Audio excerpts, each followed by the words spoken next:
Welcome to the Zaxby's Pregame Show.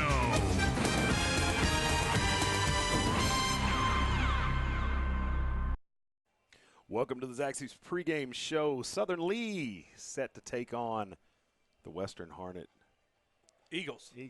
That's right. I wanted to see if you were awake, man. Yeah, I'm awake, man. I'm alive and kicking today. All right, these are two teams, man, on completely different trajectories. Southern Lee hasn't lost a ball game in a month and a half. After the 2 week bye.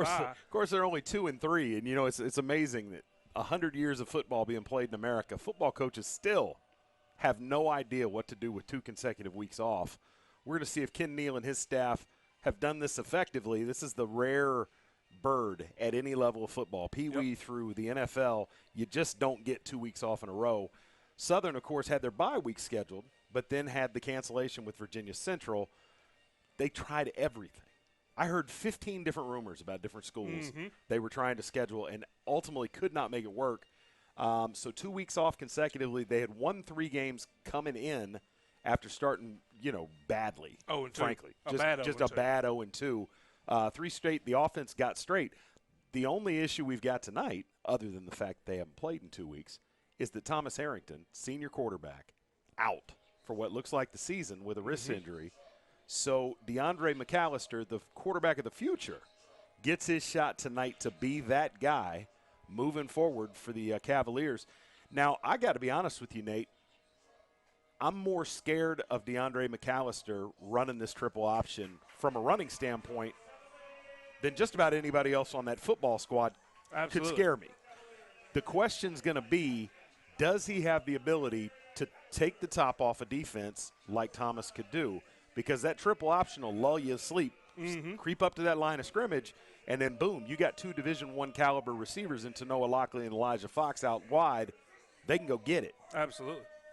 I imagine Western Harnett is coming in here and wants to challenge and see if he can throw that football. So I expect to see 9 men in the box an awful lot. What do you got? Well, you're right. With DeAndre at quarterback, it gives a whole different dynamic to the triple option.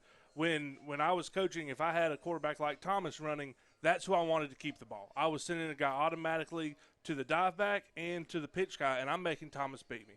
Now with DeAndre McAllister there carrying the ball, he can torch you. He's not afraid to run. We've seen him throughout the year just lay the hammer on a couple times. So brings a whole different dynamic. Looks like we're getting ready to kick off here. Yeah, they're getting it going quick. Let's go straight down to the field. This has been the Zaxby's Coaches Show. Chris Delambert, Nathan Cochrane on the call. Thanks for hanging out with us. New Image Media presents the NFHS Game of the Week. Brought to you by Crossroads Ford. Big city deals from a dealer with a hometown feel.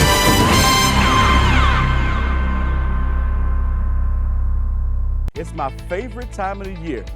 Football is back. I would like to personally invite you to come down for your next new or pre-owned vehicle purchase. With one of the largest new and pre-owned inventories in the area, come see us today for discounts that the competition simply can't match or beat. If you drive in Sanford, why not buy in Sanford? Come see me, the deal maker. Come and get that big town deal with that small town feel right here at Crossroads Ford in Sanford. All right. Now, you made a comparison before we came on the air. Number 13, Dylan Smith for Western Harnett, their kicker. You compared him to Richard McCullum. That is what a Southern Lee coach compared him to. We're about to find out. That's an effective kick, not a real pretty one. Picked up at about the 5-yard line. The return got a little head of steam, going to be pulled down about the 17. And that's where the Southern Lee Cavaliers will take over 1st and 10. Southern Lee offense we talked about earlier, now led by number 1 DeAndre McAllister, junior quarterback. He's been in the system 2 years, has run, well I guess it's his 3rd year now, has run triple 2 of those 3 years. So he'll have some confidence going into it. Also watch out for number 3, Tanoa Lockley, number 4, E.J. Fox. Everyone knows those guys. Also, I heard a rumor, and I haven't seen it yet, but Rodney Ingram will be back getting some carries tonight. So he'll be sharing the load with number 23, Nicholas Locklear, who looks like he got the nod for tonight to start out. All right. There's McAllister's going to keep it on 1st down. Slips and is going to lose a couple. Now, for those of you who are not familiar with Southern Lee, This has been a steady procession of backs in the backfield. It's been an evolving experiment as the season has wound on. One of the most effective options at tailback the Cavaliers have found had been number 1, DeAndre McAllister. Yep. So that takes that away. What you're going to see is Elijah Fox and Tanoa Lockley, who are much more comfortable playing wide receiver, get some work as in that halfback position, and you'll see another set of backs that are getting the ball up close in the belly. And there's a great run by Locklear. We're seeing less triple right now at a Southern League. This is offense we haven't seen them get into at all this year. They're in a double tight set right now. Yeah, double tight pistol. That's right. That's a newish look. That's a wrinkle for conference play. First game of the Tri-County 6. Tri-County 6 kicking it off tonight. Triton's Triton hosts Lee County. That's right. In what some people feel is a matchup of the two best teams in the conference. I'm not sure I'm ready to put Triton in that conversation. I'll go that far. But I'm telling you, that's the word on the street with a lot of folks. All right, there's a pre-snap penalty on the Calvin. No, they're going to get a timeout and talk about it, and that's understandable with a young man making his first start at quarterback. While they sort it out, we'll take a quick break and be right back with the NFHS Game of the Week. Guys, it's back! Inline skating. Rock and roll hair? Calling this thing a pound sign instead of a hashtag? No, the sensation is back at Zaxby's. The Zensation Salad is back, and introducing the new Zensation Filet Sandwich Meal with hand-breaded chicken, Asian slaw, wonton strips, and citrus vinaigrette, both served with an egg roll. The Zensation Salad and Filet Sandwich Meal, only at Zaxby's. All right, welcome back. 1st and 10 after the timeout for Southern Lee. McAllister takes a snap, rolls, got Locklear out in front of him, got good space. Breaks it outside. He's going to have a first down as he picks up 12 on the play, and that's a Cavalier first down. Brought to you by Pentair. Pentair first down. That was a great lead block there by number 64, the all-conference offensive lineman Parker Odom, who is a right now Division II recruit, going to a bunch of different Division II schools right now. So watch him as the game progresses. Kid's got a little bit of nasty to him. I like him. Well, I can tell you that a halfback lead quarterback sweep, we haven't seen that. Dangerous. Haven't seen that out of this offense. Now we got two backs in the backfield. Well, maybe we're back to triple now. And McAllister will hand up the middle. Good stand by the Western Harnett defense. No gain on the play. Not to Noah Lockley's forte there. Now, a little surprised with the play call there. That is not only not what he's good at. He doesn't like that. No. He doesn't like that. If you ask him, he'll tell you he wants to play cornerback. He doesn't like being hit.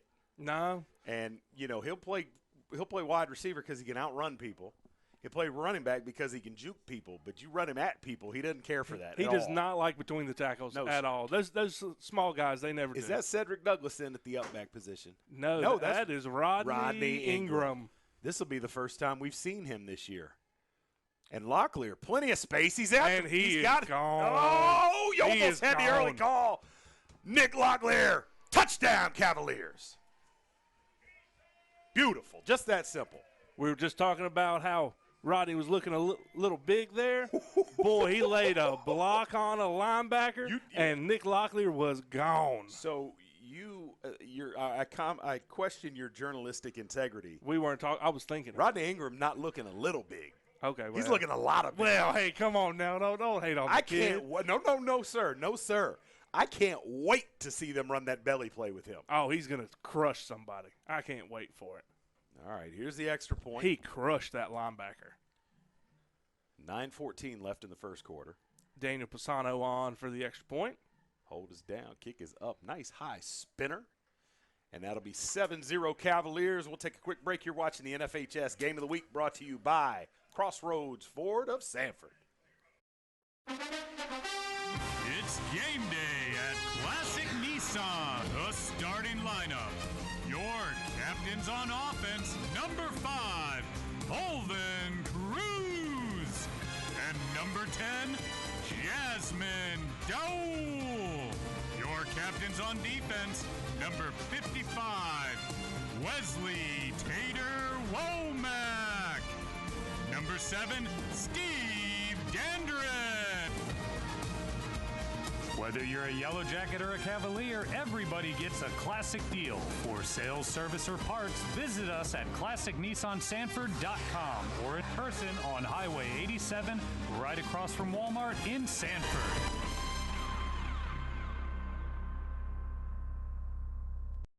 Welcome back to the NFHS Game of the Week, brought to you by Crossroads Ford of Sanford. Big city deals with a small town feel. Love it, man. Love it, love it, love it. Now, when I'm not Trent, but no, but who is? So, Coach Ken Neal told everyone during the offseason he was going to put this triple option in. And I think a lot of people, when they think triple option in this day and age, think that's boring football. Uh-oh, ball's on the ground.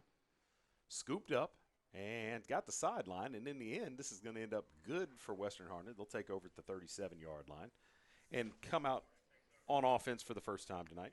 So, I think there were a lot of folks, some of the players included, who thought, pounded out football. It's boring. But, I am from an era where the option was the most exciting offense in the world. No, I mean, when you go back into Oklahoma running that triple option with Jamel Holloway and J.C. Watts and those guys, it was like watching the L.A. Lakers play basketball. It was fast break offense. And in this day and age, we see the air raid, and that's supposed to be the sexy offense. Well, that's what you're going to see from Western Harnett. Let's see if it's effective. On first down, it's not. It's not. They're going to lose, too, as they run that belly play. Tonight from Western Harnett, we're going to see their offense led by number 7, Tristan Ung. He has thrown for 659 yards on the season, 5 touchdowns, 11 interceptions, though. Yikes. So not something that they're hoping to continue that trend. Also, some key players. Number 3, Daquan McNeil is their leading running back. He has 2 touchdowns on the year. Their receiving core is led by number 5, Tyrese Jones, has 301 yards on the season with 3 touchdowns. Now, if we're being 100% honest, nice pass over across. There's That's Mr. Jones Jones right there. Needed 12, got about 13. If we're being completely honest here, Western Harnett got out of the gate 2-0. And I think everybody in this region was like, oh, wait a minute. Yeah, what's going on here? And it's been nothing but bad since then. They have 4 bad losses coming into tonight. Overhills, which is on paper a better ball club. Northwood, which is not. No offense to anyone there at Northwood, but they're just not very good. South Johnson High School and West Johnson High School. West Johnson has been the laughing stock for a while. So to lose handedly to West Johnson, who runs a double top, 63-0. That's. Is that? Do I have that score right? I think they scored a few, but I don't think it was much more than that. All right. But in a double tight wing tee set, so not offense that's going to put up 63 points usually. So this team is definitely working to right the ship going into conference play. Oof. Brutal. We're seeing doubles on one side with a wing. On the short side of the field, pistol formation with an up back. Up back's looking pretty big there. Western Harnett always has pretty good size. There's a lateral. That ball was live. Oh, they blew it dead. That ball was live. I'm standing almost directly parallel. And they got away with one there. All right, 2nd and 15 coming up. A weird bubble play there for Western Harnett. Wasn't quite sure where they were going with that one.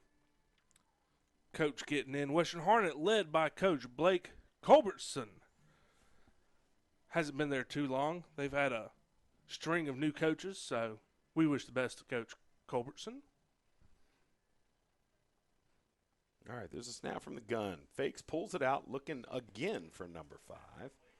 Unable to complete it this time. Got to give him a shot. Number 7, Tristan Ung, really getting smacked hard in the mouth that play by number 50, Elijah Barrett. Made his presence known pretty early. This is a kid that is not talked about as much in the county, and I think part of it is just due to who else is playing that position right now between Cedric Douglas, our man DDP, Desmond Evans. He kind of gets overlooked at times. But that young man has a motor on him. Oh, I agree with you. He can flat play. He can play for my football team anytime. All right. Big third down. 3rd and 15. 4 wideouts for Ung. Tyrese Jones, number 5, has been his target so far. He's looking right There's as Cedric he rolls. Douglas after quarterback. And throws it. Comes back to the ball. And it's picked. My goodness. Going the other way for the Cavaliers. How lucky was that? Number 5, Tyrese Jones with the pure mishap. Boy, that was bad. That wasn't good. Coach is not going to be thrilled with that. Well, and it wasn't going to pick up the first down, but it was going to give him a decision to make. And instead, it'll be first down, Cavaliers going the other way. Ball at midfield, just cross midfield at the 49-yard line. Number 15 for the Cavaliers on the interception. Good heads-up play. Yeah. Has head on Good a swivel. hands. Good hands, yeah. I said, Coach, hey, look, I told you I could catch. Let me get some time at receiver, buddy. Knock to Noah out. Let me have him. Yeah, I don't think so. All right. McAllister from the gun. Hands. Ooh. Western doing a good job of stringing that out.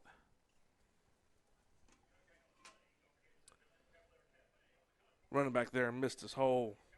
He tried to bounce it one hole too far. 2nd and 11 coming up. Was Rodney Ingram on the carry there. Hasn't seen that in a while, so I'm sure their running backs coach will get them right next time they're on the sideline. Southern Lee in no hurry to get out into formation. They are going to be deliberate. That's what Coach Neal wants, and that's what he's going to get. That is right up the middle to Ingram, and we gave him some grief about being big, but boy, he's quick moving on his feet. He is a moving. dancing bear moving through there. I like it. Need 11, got about 14. We're seeing a good bit of switching between Nick Locklear and Rodney Ingram there. Wondering if they're on almost the 2 to 3 play rotation that we saw Lee County have with A.J. Bullware and Larry Baldwin. Well, whatever rotation or pitch count they've got them on, they need to keep doing it because they're having success. They haven't had to put the ball in the air yet. And Coach Neal is of the mind, you throw the ball, 3 things are going to happen. 2 of them are bad. So if they can run this ball all night, that's exactly what they'll do. Western Harnett coming out in there. Well, bone dead. What do we got? False start on the offense. Well, that'll back them up, make it 1st and 15. You looking up scores for us? I am trying to get to rosters here. We're having connectivity problems, and we'll get it sorted. Looking for the Southern roster. Yes, I am, sir. There she goes. It's amazing. All you have to do is ask. I do apologize. I lapsed on printing rosters today. I had my notes, and I just didn't print a roster. You're a bad human being, Nathan Cochrane. Tell me about it. It's what my wife tells me every day. All right, McAllister from the gun. Takes a snap, fakes, pitches. Back's got the edge and is down the sideline, close to a first down. Number 24, Keyshawn Mays. Keyshawn Mays. Gets his first. Who was not supposed to be part of the running back rotation at the beginning of this year. No. He's supposed to be playing linebacker. But with all of the injuries, Mays became the number 1 for a part of the season and did so well, they've got to get him in there. Why not? Absolutely. All right, so another first down, a Pentair first down for the Cavaliers as they move down. Ball spot at the 27-yard line, clock running with about 5.5 minutes left in the first quarter. And the Cavaliers just owning this game. All right, McAllister going to keep it, drag down in the backfield, lose about 4 on the play. And they doubled down on that quarterback sweep. That time, not 1 running back leading for him, but 2. But the Western defense quick to react and got round there to shut it down. So 2nd and 13, and I'm interested to see how many negative plays or adverse down and distances we see before Coach Neal says, all right, we're going to throw the ball 1 time tonight. Is it right now? No. I don't think he will right now. I think it'll be a 3rd down and distance. All right, McAllister, hands up the middle. It's Mays. Mays is going to get some of that back down to the 25-yard line, gets about 6. That'll bring up 3rd and 9. Southern Lee is in 4-down territory here. You're looking at 3rd and 9. They haven't had the most confidence in their field goal kicker throughout the year, so you have to anticipate 4-down territory here. I bet we still see a run. Well, and with an offense that's been struggling as much as Western has over the last month or so, if you pin them back here deep in their own territory, it's not the worst thing could happen. Not the end of the world. All right, Ingram the up back, Mays deep, McAllister to take the snap, 2 wideouts to the right. He's going to fake. Whoa, throws, there it is. Touchdown, And Cavaliers. Touchdown, Just like that. E.J. Fox. Well, guess what? He threw it. McAllister can throw the ball just fine. Looking good there. And when you're running the ball like that, play action froze everybody. E.J. Fox seemed to be the only one in the secondary moving, and he was moving in the right direction. Touchdown, Cavaliers. E.J. Fox looking good. Made that look easy. Yeah. Well, suddenly made that look easy. And at this point, I'm not sure exactly how the math works, but I can assure you that DeAndre McAllister has a perfect passer rating for this ball. For the season. Pisano in there to kick the extra point. I'm not 100% certain he hasn't thrown a pass this year, but the one he's thrown tonight went pretty good. All right, just like that, it's 14-0 Cavaliers.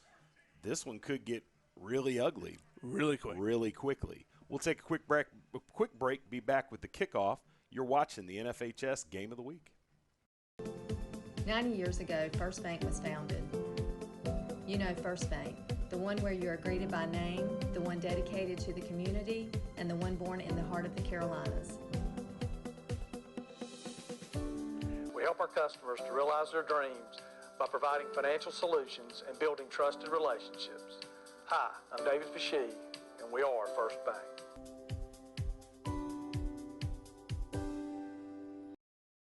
Welcome back to the NFHS Game of the Week, brought to you by Crossroads Ford of Sanford. William Thomas, general manager out there, good guy, good friend of the program, big supporters of regional sports. We appreciate everything that they do. All right, Southern looking really good, man. We wondered, what do you do with 2 weeks off? Well, part of that 2 weeks has obviously been being used getting this new quarterback ready. Yeah, absolutely. And Southern is looking really good on both sides of the ball. You know, when you have 2 weeks off, it's always a killer. But if there was a time when your QB1 had to go down, you had to get QB2 ready, now was about as good of a time as ever to do it. So we never wish pain or disdain against somebody, but if it's going to happen, this wasn't a bad time for it. Pisano, a big high spinning kick. It's fumbled back into the end zone, and in high school football, that is a touchback. It is a touchback once it crosses the plane. One of the most misunderstood rules in all of high school football, I think. Mm-hmm. It won't be long. All levels will be that way. And then it won't be much longer. We won't kick off at all. We just will not kick off. They'll just give it to the ball on 25 and call it a day. And, you know, in high school football, I think that will make more difference than it does anyplace else, because how many times do you see a team with superior athletes return kicks for touchdowns?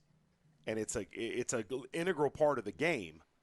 I think you level the playing field to the detriment of the sport if you do that at the high school level. That's just my own personal feeling. Absolutely. Well, and it takes some of the keys of coaching out. Yeah. You know, you are always going to be able to find a good OC, always be able to find a good DC, but finding a good special teams coach is really hard because most guys just don't know it. Well, the other part of it is special teams is a foundational part of a football team that often includes guys that are not going to get a whole lot of playing time on offense or defense. Yep. And it's not, we're just going to throw, substandard players. That's where you learn to chase and to tackle and good technique and the rest of that, and you build trust with the coaching staff. I'm not a big fan of – I'm not a fan of head injuries and concussions and the rest of that, but not a big fan of eliminating the kickoff from the ball game. My 2 cents. I'm okay with it at the – All right, I don't know what the play call was, and I'm not sure he did either. Elijah Barrett on the tackle again. Going to be sacked for about a 3-yard loss. That'll bring up 3rd and 9. And Western Harnett needs to make a play right here. This is a critical third to down. Change momentum. This is a critical play in the ball game. 3:10 left in the first quarter. Western desperately needs something to go their way. Going back to the kickoff, though, at the professional level, I'm okay with it. Sure. Because it's not a game changer for the professional. They always put it in the end zone as long as they want to. Yes. And it's just kind of a formality. Yes. But I agree with you. At the high school level, yeah, leave it in. What do we got here? 3rd and 9. False start. Well, 3rd and 14. That's not how the Eagles wanted to progress. No, sir. All right, not much going the Eagles' way right now. Quite a few Eagle fans making the trip. Not that bad a drive, especially on a clear Friday night like this. Perfect weather. This is beautiful. And especially given the rain we've had a couple of the last few games we've done. Scrambling. Nah, throwing that out my there. Goodness. This is a very one-sided, a one-handed offense because he is only comfortable, it looks like, rolling to his right, and they can't protect. So what do not you looking do? good. What do you you do? there? What do you do? First of all, you don't run one receiver on the right side of the field like they've done each of the last 3 times they've tried to throw the ball. In man underneath with cover 3 over the top. Why do you do that? I don't know. Well, I don't either. Good to see Dylan Smith here on. Their punter averaging 43.9 yards a punt. That is a long way. That is a nice looking Good punt. gracious, he booted that ball. Yeah, he did. And completely flipped the field. Yes, sir. Wow. That is your most valuable player so far. I hope I didn't disappoint. I hyped him up all to you, No, Chris. Is that I believe. Was that a Is 6? that Blake Harrington out there returning punts? I don't know. We're going to have to get confirmation. We don't have a number 2 on our roster. I think number 2 is Blake Harrington. Well, who would now most likely be the backup quarterback. QB2. Yeah. Yes, Blake, the younger brother of Thomas. So interesting things afoot. And is in at wide receiver.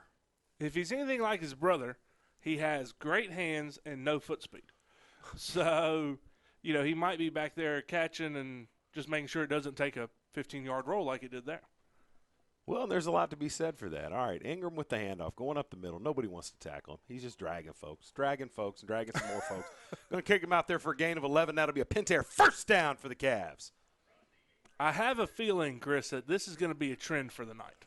Well, I'm going to tell you what. If I'm up 14 and moving like this, healthy doses of Ingram, you want to put a defense to sleep? Send that big guy through the middle. No kidding. A dozen times in the next 20 plays. No kidding. That's no fun.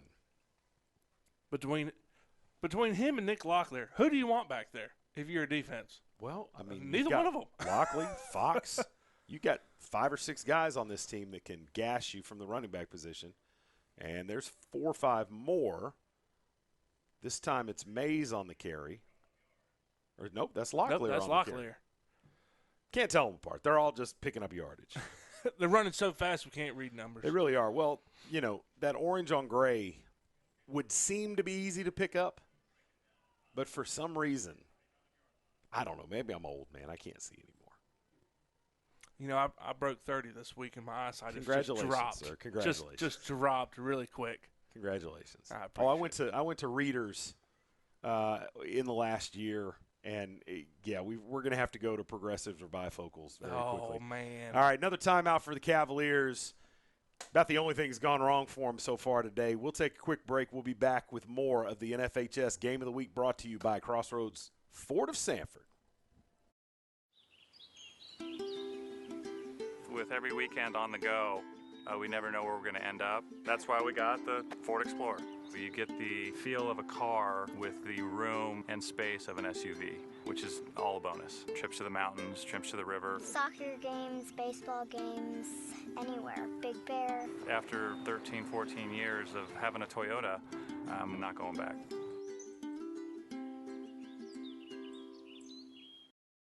You're back. You're watching the NFHS Game of the Week, brought to you by Crossroads Ford. Big city deals with a small town feel. Southern Lee coming back out. We would expect more of a heavy dosage of Rodney Ingram and Nick Locklear here as Chris Delambert, our play-by-play, is back in the booth getting confirmation. I feel like you panicked a little bit. To number 2, Kenyon Palmer. Kenyon Palmer. Blake Harrington's wearing number 10. panicked a little bit. Yeah, you had a little panic. I could hear it in your voice. Come on. I'm just Tenor trying to be went up just a energetic little like bit. you. Oh. I could sense it. I hear you. I hear you. All right, creeping close to the end of the first quarter, less than a minute left. And I tell you, this Cavalier team, not very big up front on either side of the ball, but boy, they've got athletes. Yeah, they do. And, it's always been that way for Southern Lee. And I don't understand why, but it's always been, a little bit smaller, but very athletic. Healthier cafeteria food? I don't know. I don't have any idea. Not talking politics. Thanks, Right. Michelle Obama. All right, there's Ingram with the carry. He's going to get nothing. And that'll bring up 2nd and 9. Yard on the play, though.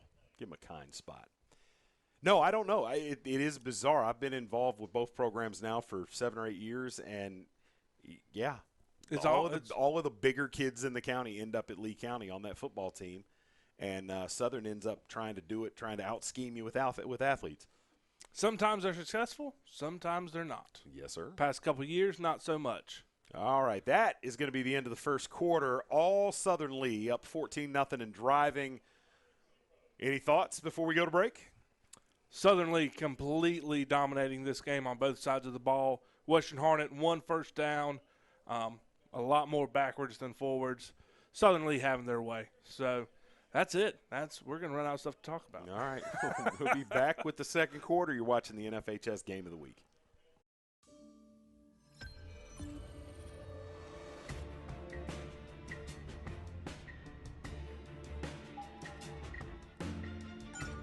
The right tech can move you. The best tech can move the world. De-stress your drive with the all-new 2019 Nissan Altima. Impossibly smart.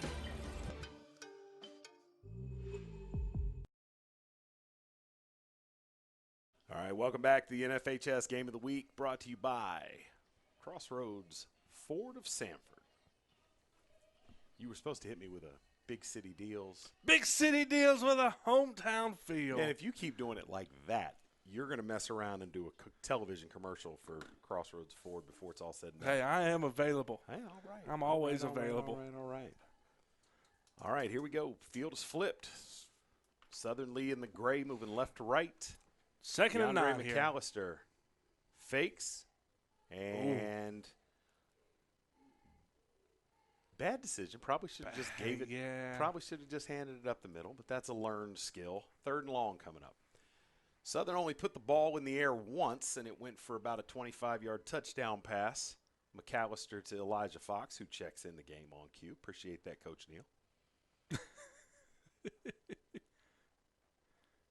All right, we were talking about athletes and Southern Lee. 2 of the best athletes to come through this program in quite a while. Number 1, Tanoa Lockley, Number 3. Number 3, Tanoa Lockley, and number 4, Elijah Fox. Both split out to the right side.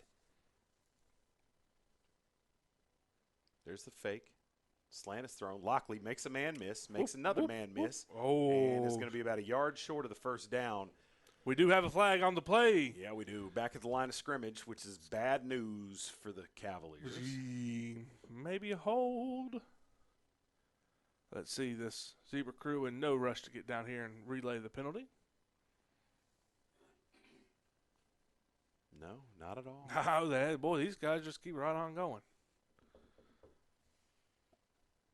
All right, of course, Western could decline the penalty and leave 4th and 1, but the way Southern's been running the ball, I don't think that's an option. Nah, I don't think they decline this. No, ineligible man downfield. That's a suspect call. That ball came out pretty quick. I'd like to know how somebody got downfield that quickly. And where that was, he threw that flag right at the marker, which was 2 yards up from the line of scrimmage, and you got 5, Chris. I got it. You got 5. So who knows? I'm sure he saw something that we didn't. I wasn't looking for it. I'm not sure that he did. I appreciate that you're being kind, but that ball came out immediately, and I don't know how you get downfield as a lineman. I'm pretty sure Tanoa Lockley wasn't 5 yards downfield when that ball was caught. Good point. All right, 3rd and a mile. McAllister drops, looking down the seams, got Lockley. Touchdown! Quarterback rating wasn't perfect before. It's perfect now. What Lockley, a good ball. did you see him hold the defender off? What technique to Noah Lockley. Wow. And we wondered, can McAllister throw the ball, take the top off the defense? He just That's did. enough right there for the rest of the game, because now, no matter what happens, Western knows we cannot crowd the line of scrimmage. So if he doesn't throw another ball the rest of the week, it's okay. It's all right. 20-0 Cavaliers looking really, really good right now. And to those folks that said, I feel like Triton's the second best team in the county or in the conference, well, you might want to check yourself. We'll find out next week, though. Southern Lee should be a great ball going game. to Triton. Should be a great ball game. Oh, yeah. All right, 21-0 Cavaliers. We'll be back right after the break. Are you ready to sell your home and don't know which realtor to choose? Well, not all realtors are the same. I'm Crystal Copas, and I don't just stick a sign in the yard, throw it in the MLS, and hope to collect a commission.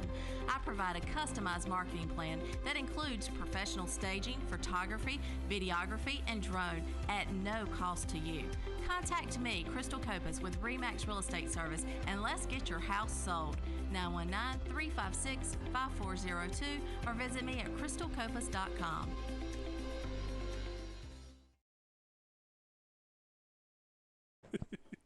Welcome back.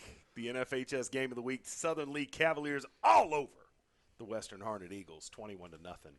Western Harnett on a 4-game losing streak coming in after really, really, really surprising some folks around the region with a great start, 2-0. Man, this has got to be disheartening. And this schedule's not going to get any easier through conference play. This conference has got 3 or 4 teams in it that are pretty good ball clubs.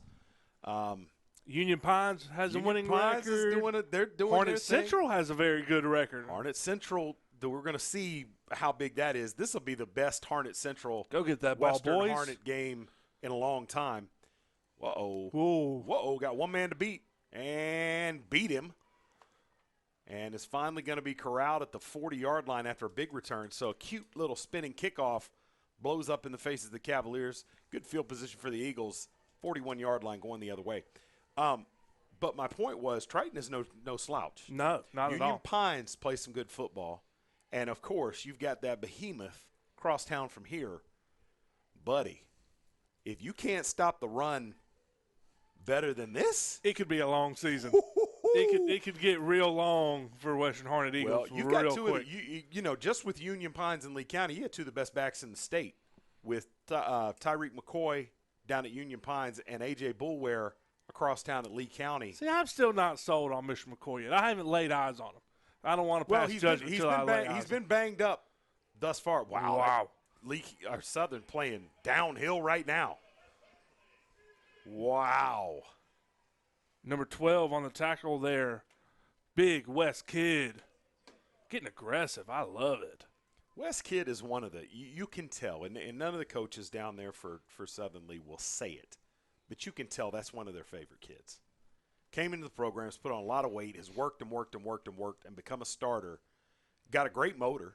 Oh, yeah. And he's not just a motor kid. He's so tall and so rangy that he causes matchup problems from that defensive end position because you can't get your hands on him. Last time I saw Wes was about a month and a half ago, and I'm 6'5", and if he is not right there at me, he is pretty daggum close. So he is a big, long, lanky kid who's pretty strong. I mean, he has really done a good job in the weight room. So be interested to see his senior year where that ends up for him. Another pre-snap penalty on the Eagles, and they're walking back. 2nd and a mile and a half here for the Eagles. Yes, sir. 2nd and 24. In that trips formation we talked about. All right, Ung rolling to the right. Once again, chased down. Oh, Cedric Douglas. Cedric Douglas is a man. Killing him. Nate, break it down. You got to provide analysis, buddy. You can't just say great play. What do you do there? I mean, my question is, what is this Western Harnett offensive line doing? Because Cedric Douglas was back there almost as quick as the dadgum ball was. I mean, is that right, guard? Just what's he doing? You got to get in his way or something. Well, you're chop block him, put hands on him. Well, here's the thing. So you're not giving your quarterback a chance right now. You're seeing the entire defensive line for Southern jump one step to the right pre-snap. I don't know what that's all about, but they figured out already that Ung is not going to roll to the left. He's going to roll right. So they're fearless coming off this right edge because they don't need to contain. That's part of the problem. Change at quarterback, and that is ineffective. They went from 3rd and 34 to 4th and about 40. That's hard to do. You don't see 4th and 40 very often. No. At any level of sports. And Austin Patogz. Yep. All right, pass it over. What number are we looking at? 17. Yes, sir. Patogzala. We'll just say Patogzala. Maybe the C is silent. We'll call him Big A. Big A. Big Austin. Big Austin. Big Austin. Quarterback. Oh, terrible snap. And gets it away. Nice hanging punt. I don't know how he got that away. Dylan Smith still MVP for this team. Gets it back beyond the original line of scrimmage. But not to the first down. Not to the first down. So about a 35-yard punt there.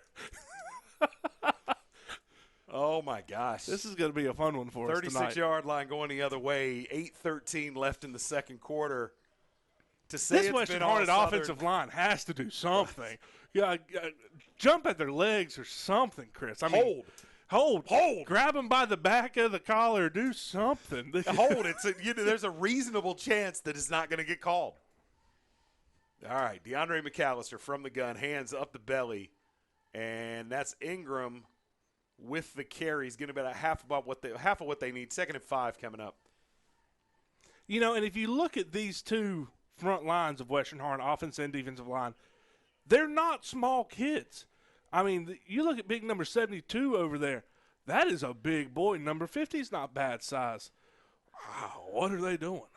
Because they're getting, as we talked about in previous airs, they are getting displaced. They are getting moved 2 or 3 yards immediately off the ball. Boys, you got to do better. 2nd and 5.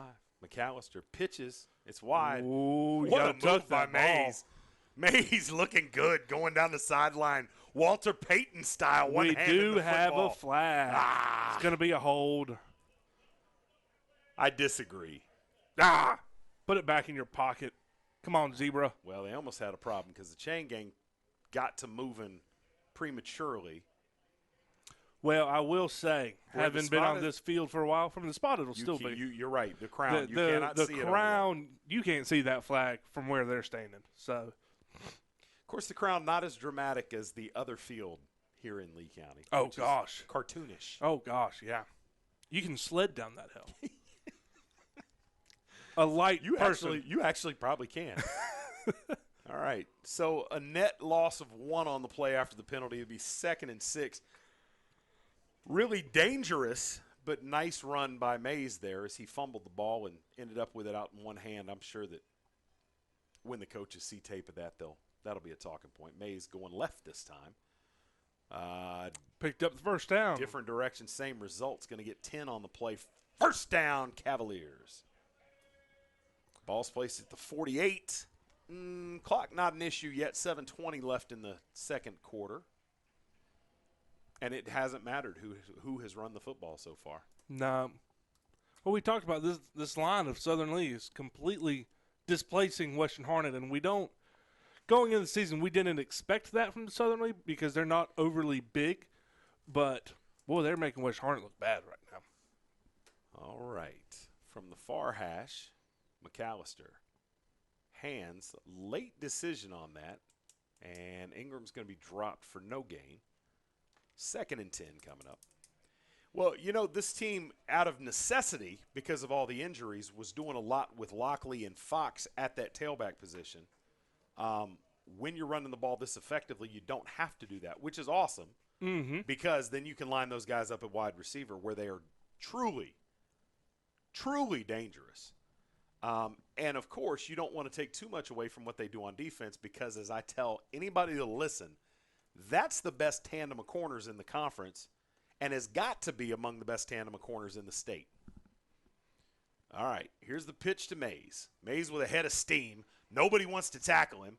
He's running through folks, running around folks, running over top of folks, all the way down to the 19-yard line, into the red zone. First down, Cavaliers. The Remax red zone, I believe it's the first time we've got to say that tonight. Yes, sir. Southern Lee has scored from outside the red zone every time. So a Pentair first down in the Remax red zone. What more could you ask? I love it. It's a cool night. The sun has finally set. We're not looking into the sun. It is football time, I'm not being overly pessimistic when I say the oxygen has been sucked out of this stadium, have I? No. That defense, there's not a whole lot of effort out there right now. Nah, I'm just going to say that already. They're Mays going through the carrying tacklers. Oh, ball's out on the ground. And that's a game changer. Got one man to beat. The quarterback. McAllister gets spun around. And to Noah Lockley trying to walk him down from 70 yards away. Will he do it? Oh. Great effort, and just like that. You know, we were talking, well, I don't know if I actually said well, this or Mays not. swears he was down. He's trying to tell anybody to listen that his elbow was on the ground, and the ground caused the fumble. He has been carrying that ball very vicariously the last couple carries, and we saw it now. That put the ball on the ground. Can't do that. All right, so a splash play out of nowhere. Killing our running clock Harnett. here, Mr. Mays. Killing our running clock. Yep. All right, so 21-6, 5.5 to go in the half. What a scoop and score there. Yeah. By Western Harnett. Well, great move because he outran a couple of really good athletes. And to Noah Lockley, boy, I tell you, you saw raw speed right there. Another 10 yards, he was going to be there. All right, here we go. Dylan Smith added the extra point, cut this score to 14, or cut this lead to 14, as it were. Hold us down. Kick is blocked. Can't progress it in high school? You really ought to be able to. Nah. No, you're not feeling that? I'm not a fan. Not on PATs. Oh, fair not enough. on PATs. Fair enough, I don't think he should. All right, I'll buy that. It's an untimed down. I don't really agree to do that. All right, 21-7. 21-6. Because it was just blocked. I'm still in shock that something went Western Harnett's way. But this is a ball game again. We'll take a quick break, be back with the kickoff. 21-6 Southern Lee over Western Harnett. Guys, it's back! Inline skating. Rock and roll hair? Calling this thing a pound sign instead of a hashtag? No, the sensation is back at Zaxby's. The Zensation Salad is back, and introducing the new Zensation Filet Sandwich Meal with hand-breaded chicken, Asian slaw, wonton strips, and citrus vinaigrette, both served with an egg roll. The Zensation Salad and Filet Sandwich Meal, only at Zaxby's. Welcome back to the NFHS Game of the Week, brought to you by Crossroad Ford of Sanford. Big city deals, a hometown feel. Sign me up. I'm ready for them. All right. So, Southern, the offense has been clicking. One bad play. Western exploits that, takes it back to the house on a scoop return touchdown off the Keyshawn Mays fumble. Colorado. I told you wrong. Colorado. Okay. All right. I wouldn't advocate for gambling on the air. I didn't. Well, what are you talking about gambling? Apparently, you have an interest in What are you talking about gambling? Oregon, Colorado. What is that? All right, high spinning kick. Yeah, he's got a big leg. God, what a boot. Yeah, almost out of the end zone on the fly. You don't see that very much down here at this level of football. And that's a big kid. If I saw him getting off the bus, I'd think he was playing linebacker or D-end and is a specialist. He hadn't done anything else on the field except kick that football. So, interesting. But has done it well. He has. I would not be surprised to see him doing that on Saturdays at some point in the future. Well, I will give you a little bit of insider information on that. They list him at 6 foot 183. He's bigger than 6 foot. Oh, he's looks to me he's to be definitely 6'2", 6'3". the 2 mark. Yeah, I would say he's a big old fella. His mother works at the daycare that my son goes to. Okay. And so every day I get to hear updates on where he's going this week, where he's going this last week. He was at Chowan last weekend, and he's going to be pushed out of bounds after a nice game. He really likes Mars Hill. and he's at Western Carolina this weekend. Okay. So he'll get to go spend some time with Richard. Interesting. Western. So Richard is a sophomore this year. Yep. And is the full-time place kicker at this point. Am I not correct? Yes, you are correct. I am correct. So he could come out there and redshirt behind Richard for a year and then just sit behind Richard as a redshirt freshman and have the job for 3 years. And he's going to Wingate the week after, where Freddie McCullum, Richard's older brother, just graduated. All right, McAllister going to turn it back up inside and pick up the first down. Needed about 4, got 5. Ball spotted out at the 33-yard line. Clock running, 5:19 left in the half. 21-6 Cavs. Very methodical on offense in terms of the pace. Everybody else in the country seems to be wanting to get as many plays run as they can possibly run. Coach Neal. A little bit of old school, a little bit of slow it down. We're going to control the clock. I'm be honest with you. Game management. And he is proud of that. It is a lot of old school. And he'll be quick to tell you. He's been a part of 4 state championship games running this type of offense, this style, this speed. This is how he likes it. All right, McAllister racing to the sideline. An awful lot of effort to pick up about 2. 2nd and 8 coming up. No, it's his thing. He believes in this offense. He believes in this style of play. And he believes that if they execute it with the type of athletes he'll have here at Southern, that indefinitely it will be successful. And I got to tell you, he had a lot of doubters, myself included. Me, my hands up. As he cranked this up, I didn't think they could block this offense up. I did not think they could block it well enough up front to be effective in conference play. And he was completely right, and I was completely wrong. I'm still not convinced. Here's the against a really good defensive line. Okay, here's the situation though, Nate. He's only going to see 1, 2, 3 really good defensive lines a year. If those are the only teams that they struggle against, they're going to win 6, 7, 8 ball games a year. Yeah, but then you're setting yourself up for a first-round knockout every year. And this may not be the most effective offense to run in the state playoffs against a team that outweighs you by 40 pounds on the offensive and defensive lines. But what is? It gets you there. You know what I mean? Yeah, that's true. That's true. I guess it just depends your personnel. You know, I've had college coaches tell me before, coaching high school football was harder than coaching college football because in college you can pick exactly who you got, how what size, what strength they have. All right, high school you kind of real decision of the game for Coach Neal is he's going to have 4th and about 3. Go for it. Come up short. Well, I'm all for going for it here, but I tell you what, if they don't get it and Western go down and punches it in, some momentum change. On your face. Yeah. I'd at least try to draw them off sides. Southern Lee should have one more timeout. Well, I think they might be about to use it right here. Play clock's down at 14, 12, 11. They haven't even broken the huddle yet. There they go. They're going to use that last timeout. And there it is. All right. So they're going to talk about it briefly, and we'll take a quick break and be right back on the other side. It's my favorite time of the year. Football is back. I would like to personally invite you to come down for your next new or pre-owned vehicle purchase. With one of the largest new and pre-owned inventories in the area, come see us today for discounts that the competition simply can't match or beat. If you drive in Sanford, why not buy in Sanford? Come see me, the deal maker. Come and get that big town deal with that small town feel right here at Crossroads Ford in Sanford. All right, welcome back. The NFHS Game of the Week. The Southern Lee Cavaliers at home. Western Harnett Eagles trying to make a ball game out of this, and this is an enormous play in the ball game. 4th and 1. 3.5 minutes left in the first half. Southern up 21-6. If they convert here, you like their chances to go down, finish the drive, add points. If they get stuffed here, Western is a play away from making this a one-score ball game, and given the balance of play on both sides up, and there's a false start just like that, and that changes the decision. And punt crew comes on. Yeah.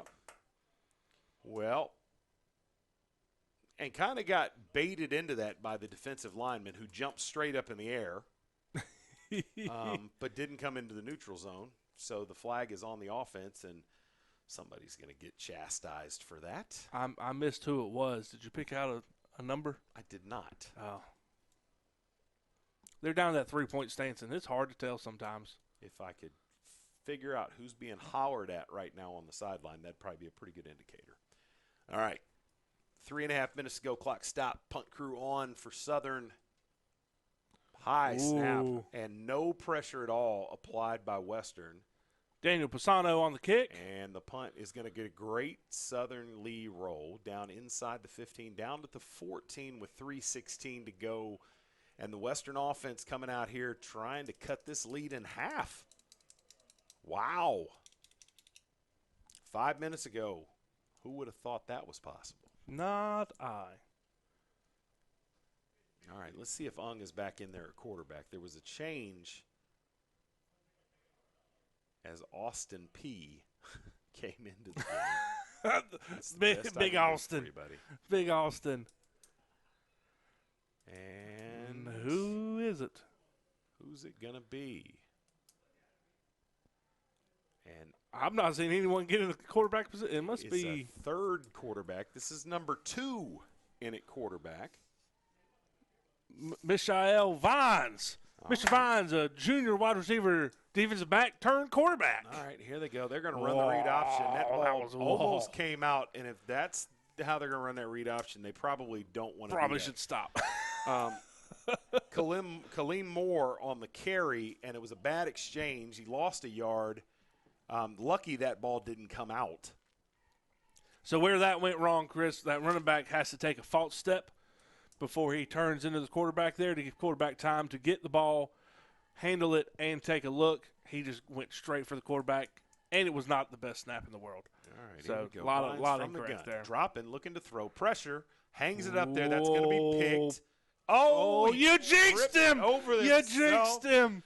The early call, my bad. Oh, you jinxed him. Number 26, A.J. West. A.J. West, junior free about safety. That one tonight. That's the hardest catch to make in football because there's no one around. Everyone's eyes on you, and it happens, man. It happens to the best of us. It never happened to me, but they never gave me a chance to catch a ball. So I'm sure it would have if they had. All right, 2:36, 3rd and 11 coming up. Vine's still in there at quarterback. This is the third quarterback of the night for Western. I bet we don't see a pressure. Ball's on the ground. And that is going Southern's way. And I told you, if that's how you're going to run the RPO, you should stop. You should probably get back in the lab with that. Two guys doing something they are obviously not comfortable doing, trying to run the RPO.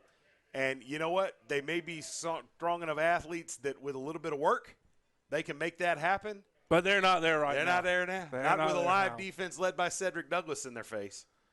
No. All right, so just like that, ball's turned over close to the Remax red zone. And again, this Western Harnett offensive line, you've got to give those boys a chance. I mean, Cedric Douglas and Elijah Barrett were in the backfield at the exchange, which should never happen. All right, McAllister from the gun. Hands, nope, pulls it out to Fox, who drops it. Come on, man. Come on, EJ. Well, had a lot of hot sauce on that throw that only traveled about 8 yards in the air. So no longer a perfect passer rating. Now he's 2 of 3 with 2 touchdowns and about 90 yards passing. Fantasy. There it is. Strong enough a stat line to forgive that. All right, 2nd and 10 coming up. The hand is to Locklear. Locklear spinning. Going to have about 4, maybe 5 on the play. Nope. Not a kind spot. They're only going to give him 3. 3rd and 7 coming up. Not quite into field goal position yet. But in a spot where if they pick up a couple and don't get the first down, the field goal is an option here. Knowing Coach Neal the way that I think I do, he's not a huge fan of field goals to begin with. He has told me before he doesn't like kickers. And well, he and my radio co-host Brandon Atkins have that in common. Go up and get that ball. Well, you're going to get pass interference. That's a tough call. Yeah, that's a rough one. That is a tough call against the Eagles, I assume. Ball was underthrown. wide receiver trying to make a play on the ball. And a wide there. receiver did a good job of coming back trying to play defensive back. I'm a little, well, whatever.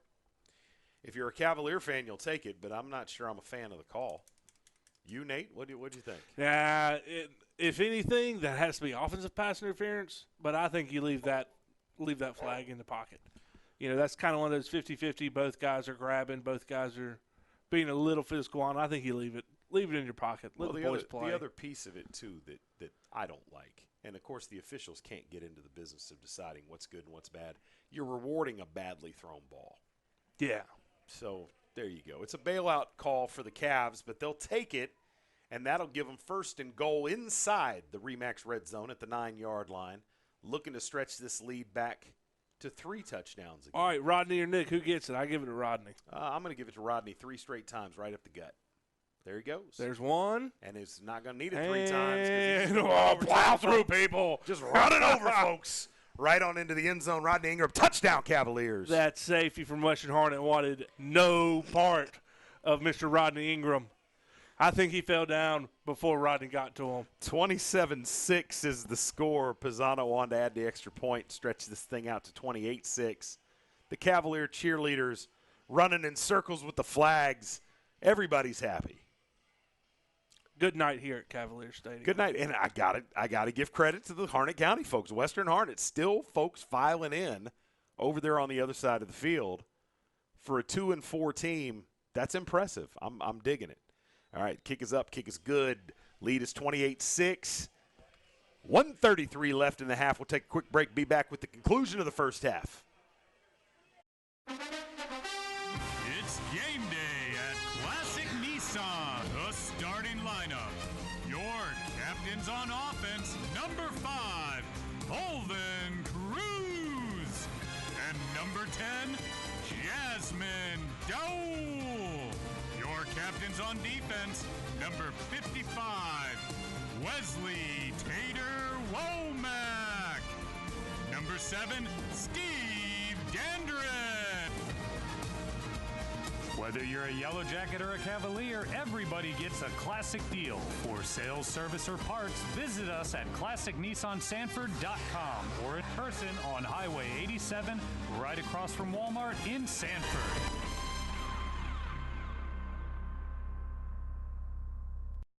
You are watching the NFHS Game of the Week, brought to you by Crossroads Ford.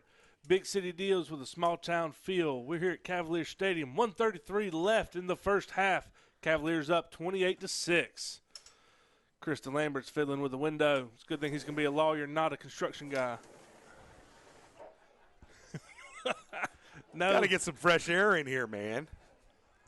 All right. Kickoff. Pisano says, you know what? I kick it in the end zone, too. I see you, Mr. Smith. All right. Western Harnett.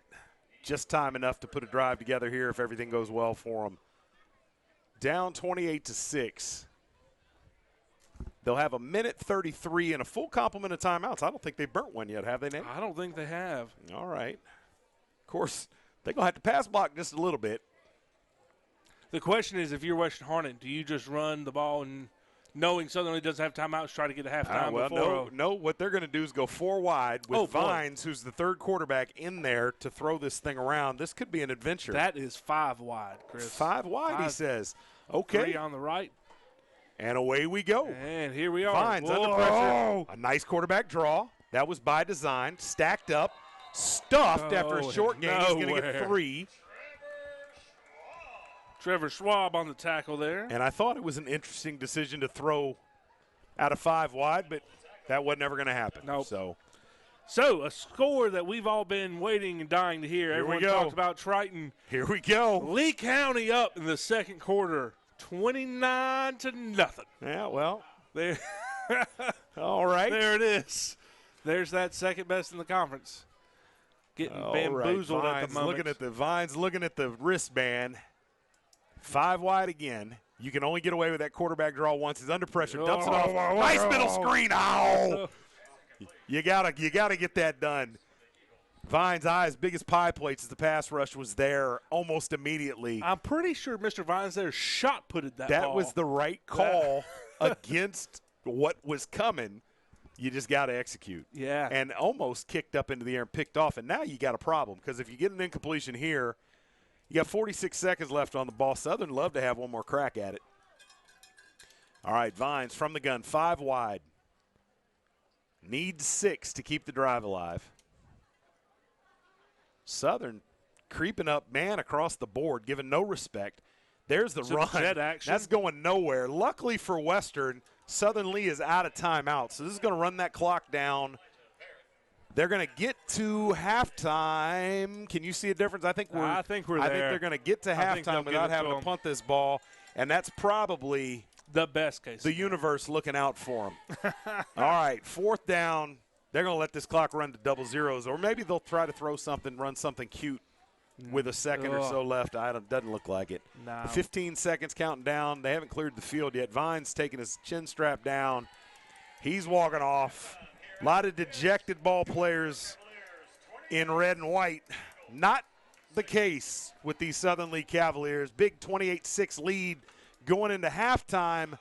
We'll take a quick break, be back with a halftime show. You're watching the NFHS Game of the Week, Southern Lee and Western Harnett. Welcome to the Classic Nissan Halftime Report.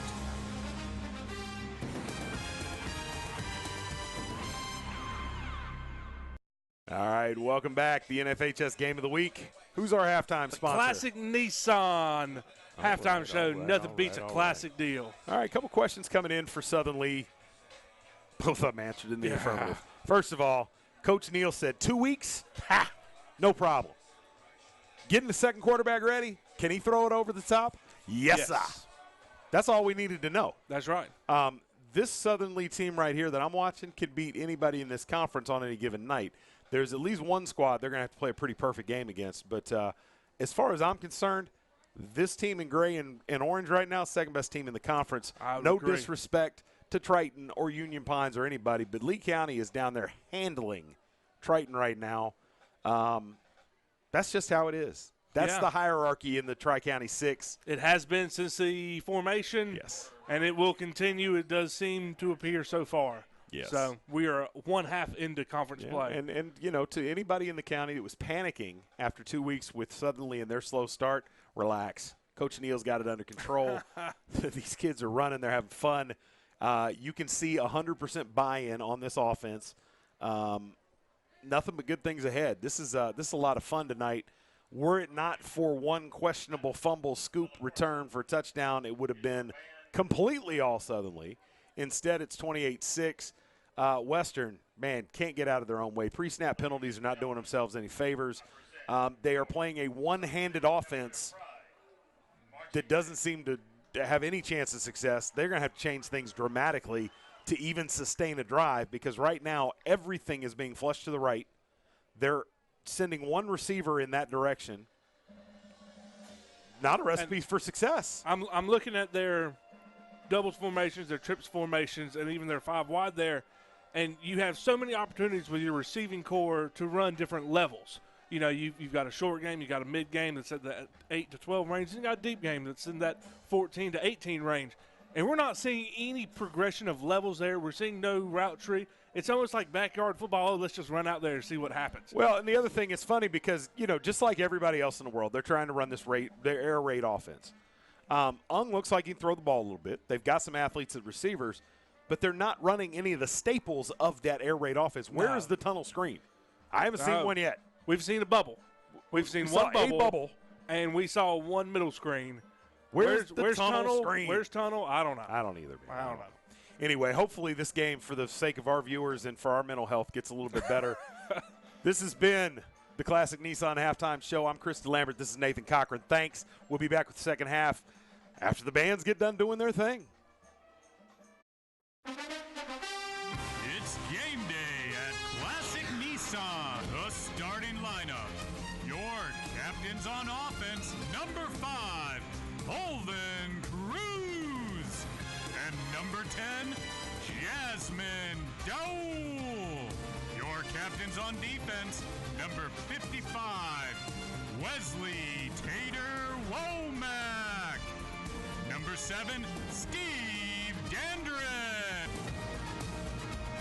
Whether you're a Yellow Jacket or a Cavalier, everybody gets a classic deal. For sales, service, or parts, visit us at ClassicNissanSanford.com or in person on Highway 87, right across from Walmart in Sanford.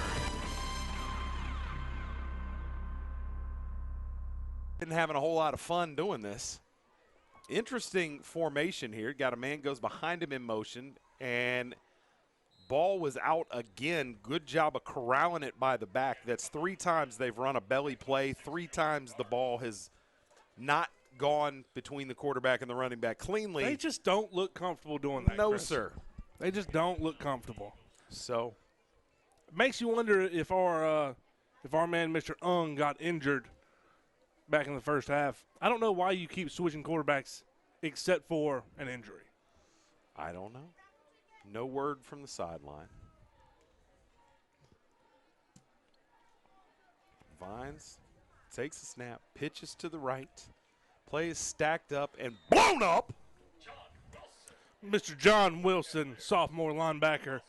Defense corner Rob Patterson is huge on this young man.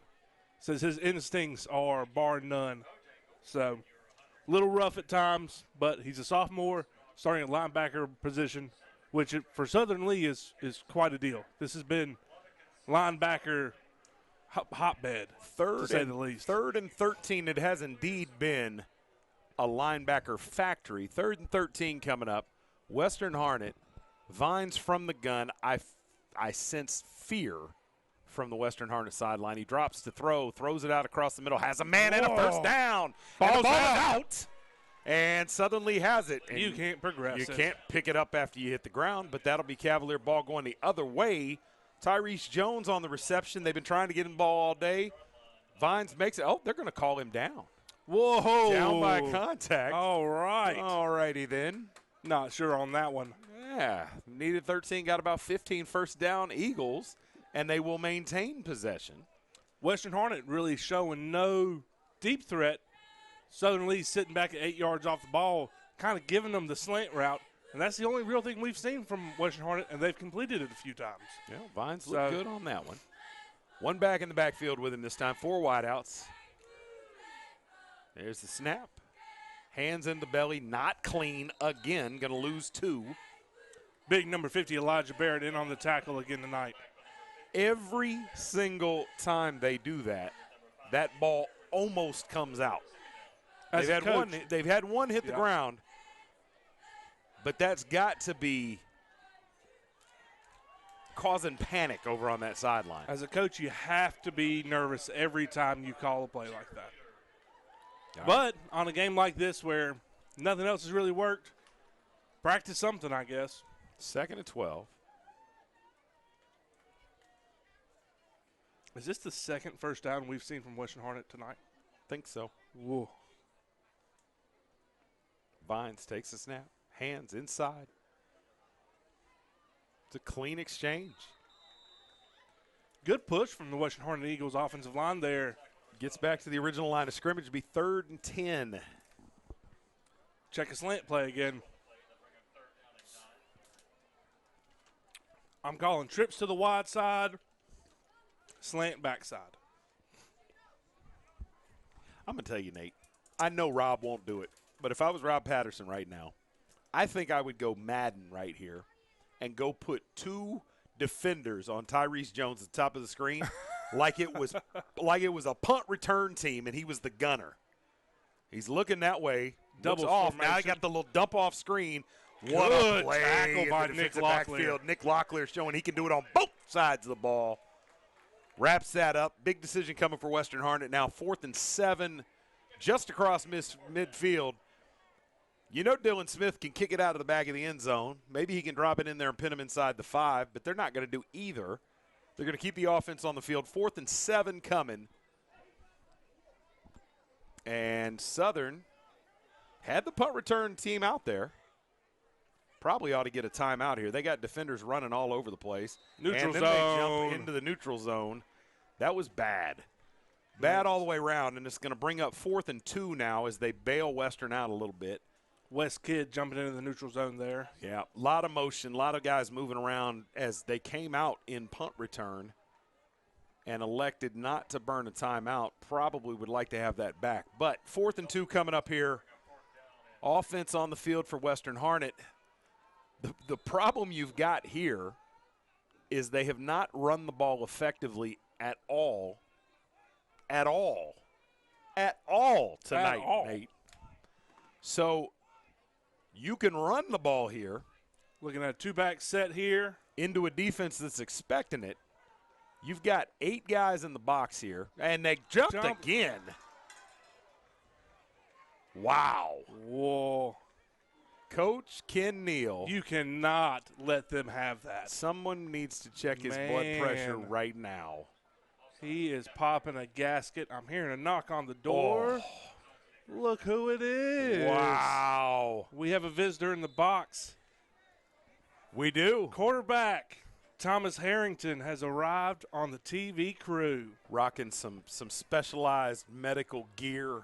Yeah. All right. Liking we'll it. get him mic'd up here in a minute and find out what's going on with this young man. All right, Vines from the gun, 2 backs. Hands inside, nowhere.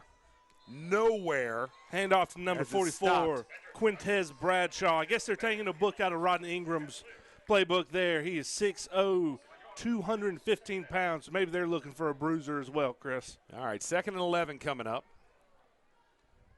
Yeah, he is a big old fella, isn't he? That's a big boy there, number 44. He is not getting off with any urgency. No,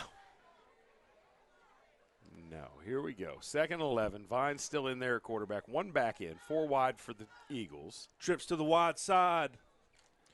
All right, he was looking deep. I want to cue you in here. He was looking deep at that doggone wristband. There's a pass coming here. Told you. All right, dumped out of there. Whoa. Terrible. Gosh, that was a terrible route. Not a very good throw.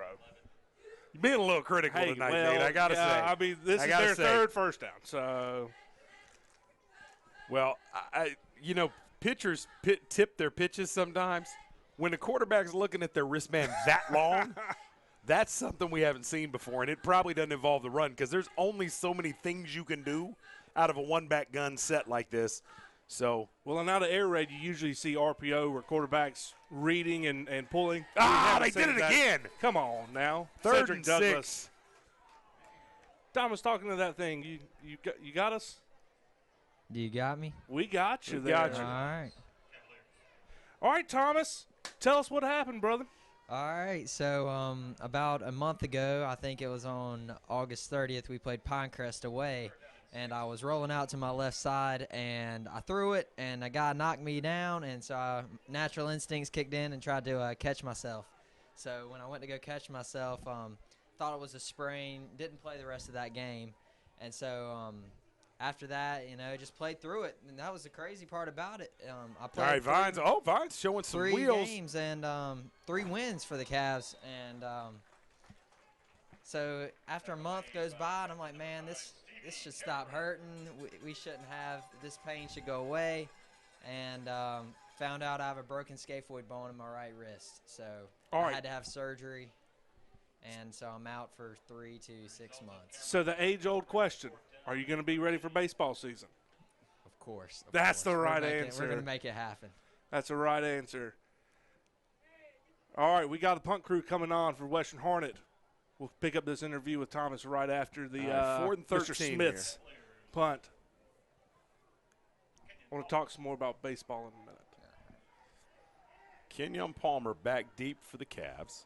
Dylan Smith, snap is up over his head. Lockley's coming off that edge. He wants to get him a punt block tonight. We haven't seen a whole lot of pressure coming from the Cavaliers this year, coming after punts, which is uncharacteristic. It is of Rob Patterson to not come after a bunch. Well, and when you couple with that, they don't seem particularly interested in putting their most dynamic threats back there to return the kicks. It's almost as if it's a punt-safe defense every time. Oh, they almost got that one. Big punt by Smith there into the end zone. Letting it go. This guy can do it on both sides. He can kick the ball and punt the ball. All right, we're going to good. stay here through the break. I want to talk to Thomas. Thomas Harrington, 3-year starter quarterback for the Cavaliers. You may not even realize this, but when I was calling Southern League games 6 or 7 years ago, he was the quarterback in waiting when he was like 5th grade. They're like, when Thomas gets to Southern. So, you come into the program as a freshman under Don Simon, correct? Correct. All right. And, running the air raid offense, you're going to be the guy eventually running the air raid. And then, presto changeo, we changed head coaches. And over the last 3 years after Don left running that offense, you've worked for 4 different offensive coordinators. Is that correct? 4 different offensive coordinators. Probably something nobody in Lee County has ever done. That's pretty wild. Yeah. That's pretty wild. What's that experience been like? And what have you gotten out of it as far as a life lesson? I would definitely see for a life lesson is just that you have to adapt to changes. You're going to have changes your whole entire life, and I've had changes 4 years, and learning an offense is a little bit difficult when you have to know everything on the field, from linemen to running backs to receivers, and to know what the coaches is thinking 95% of the time. Now, I'm certain that at some points along this journey of yours, there have been moments of frustration. And I'm sure that I'm sure that one at Cochrane freshman year against Westover. Oh, okay, all right. What was this story? I don't remember this one. Because there were so many of them. Well, here's my question though: is that I'm sure at different points there's been frustration, and I'm sure at different points you've taken that to your father and had conversations. And I just want to know how many different ways your dad told you just suck it up and go back and do what you're supposed to do. Because he had no sympathy, did he? Yeah, probably ways I can't say. There you go. All right. That's what I thought. Don't throw him under the bus. That's what I was trying to get you to say. Because bus. I'm certain that he did not have any patience for you complaining about it, did he? No. There you go. He hated the fact that I had to work for 4 different offensive coordinators, but it's just one of those things you just got to deal with. All right. So, you're a dual sport guy. Everybody knows you play football, you play baseball. Do you play any other sports? Not really. I would play basketball throughout middle school, but I kind of hung it up to focus on football and baseball. All right. The swim coach always tried to get him to go swim, but he never would. Yeah. Okay. Just wasn't a fan of the coach, Yeah. All right. So you're headed to Campbell on a baseball scholarship, yes, correct? Sir. All right. Now Justin Hare, dynamic guy. I Awesome. love one him. of my favorite coaches in the region. You're going to a program that is really at a historic peak in its history. I need to know. Roll humps. I need to know. That's what I'm talking about. Do you know the camel's name? I do know the camel's name. What's the camel's name? If you get it. All right. Just Just needed to make sure that you knew that the camel is named after Gaylord Perry. Oh, that was going to be my next question. Well, if he knew where it came from. Did you know? I would have taken an L on that one. Oh well. you'll get plenty of churching up on Gaylord Perry. Well, the Perry family. The Perry family sponsored the pavilion out there at the baseball field now. Well, he was also a Hall of Fame pitcher. Yes. Gaylord Perry, and Jim Perry is Jim Perry won a Cy Young. Mm-hmm. Not as accomplished as his brother Gaylord. Gaylord never played baseball at Campbell. Did you know that? I did. Yeah, I did. I mean, I'm an alum. We got things are. We know all you'll sorts learn of all these the things. history and all the rest of that. But I'm yeah, sure Gaylord. Coach Harry will get me. He'll church you up. He was on radio with us not long ago and went to town, taught me a lot of stuff about the Campbell program. But that's a program that's become regulars in the College World Series. Now I know that basically everybody that gets a scholarship to go play college baseball. Oh, nice pick. Little teamwork. They're going to call him down as Keyshawn Mays. They're going to call him down. They're going to give it to him. But he might have been on a knee. He might not have been. We'll see as they change direction here. But, Vines floated out there. It was tipped. Keyshawn Mays comes up with it. Apparently was on a knee when it happened, but Mays having impact on both sides of the ball. But my point about it is basically everybody that goes to college on scholarship play baseball played shortstop and pitched. That's pretty much the rule. Am I right? Yeah. All right. In your mind's eye, 4 years from now, what position will you have been playing at Campbell? I think what they recruited me as is a pitcher, and with my body, I think pitching's kind of where I think I will excel the most. Okay. And how many plus pitches do you think you have in your repertoire? As of right now, 3. And what are they? Fastball, slider, changeup. Okay. And working on the 12-6, but I kind of got interrupted by injury. So yeah, that's gonna be tough. We'll have to mess with that when I get back well. All right. So before you committed to Campbell, what other schools were you talking to for baseball, and were you talking to anyone for football? I was not talking anywhere for football, but I received an offer from NC Central, NC A&T. Central. Go Eagles. Gardner-Webb, and UNC Asheville. And Campbell was my 5th offer. And really liked all the schools. You get a feeling when you leave a school. And I had that feeling when I left Campbell that this was kind of the place I wanted to be. So that's kind of where I decided to Was Coach Hare hands-on during the recruiting process? Yes. Yeah, awesome. he'd be a hard guy to tell him. no to. He's a really good guy. He was awesome, and you really get a feel for the coaches as well once you leave university. And when I left Campbell, I was just like, man, this is the guy I want to play for. Well, Thomas, I've got some bad news for you. As a guy that's played for multiple coaches in high school, I got a sneaking suspicion Coach Hare's not going to be there by the time you leave Campbell. I'm just going to say it right now. Don't say that. I'm just going to say there are some big programs sniffing around that Campbell program right now. Yeah. Well, that Coach Campbell Hare, program has been a hotbed for big Division I baseball coaches. When I was there was Coach Goff, who went to Alabama, who is now at Oklahoma, maybe one of those. So, yeah, and he didn't have the success that Justin Hare is having at Campbell. No, he did not. That's why it's going to be and you know, I'm just messing with you. I'm trying to scare you a little bit. But no, that's one thing. I hope that Campbell opens up the vault and does everything they can to keep him happy and keep him there, because he certainly loves the program. He's been at Campbell for a long time. He's been there, I believe, 11 or 12 years. Yep. So he's been involved. He's been a head coach, I think, for 5 or 6 years, but he's been involved throughout the program for almost 6 or 12 7 years. as an assistant there. He loves Campbell. But when the LSUs and Oklahomas and Texas A&Ms of the world come calling, those pocketbooks are a little bit deeper. Yeah, we'll see. I also love the assistant coach, Tyler Robinson, man. He's done a great job with me specifically. He was the one to recruit me, and I love him to death too. So I'm excited to get to work with him as the pitching coach. All right, very good. No illusions about playing football at Campbell? You walk on down there. They're 4-1 right now. They are 4-1. I haven't really talked to the coaches, but if the opportunity arose, it would definitely be in consideration. I would love to play another game of football. I don't think baseball coaches are going to be real keen on one of their pitching recruits come in and go play football. I'll tell you what, man. You know, people don't realize it until they get into it.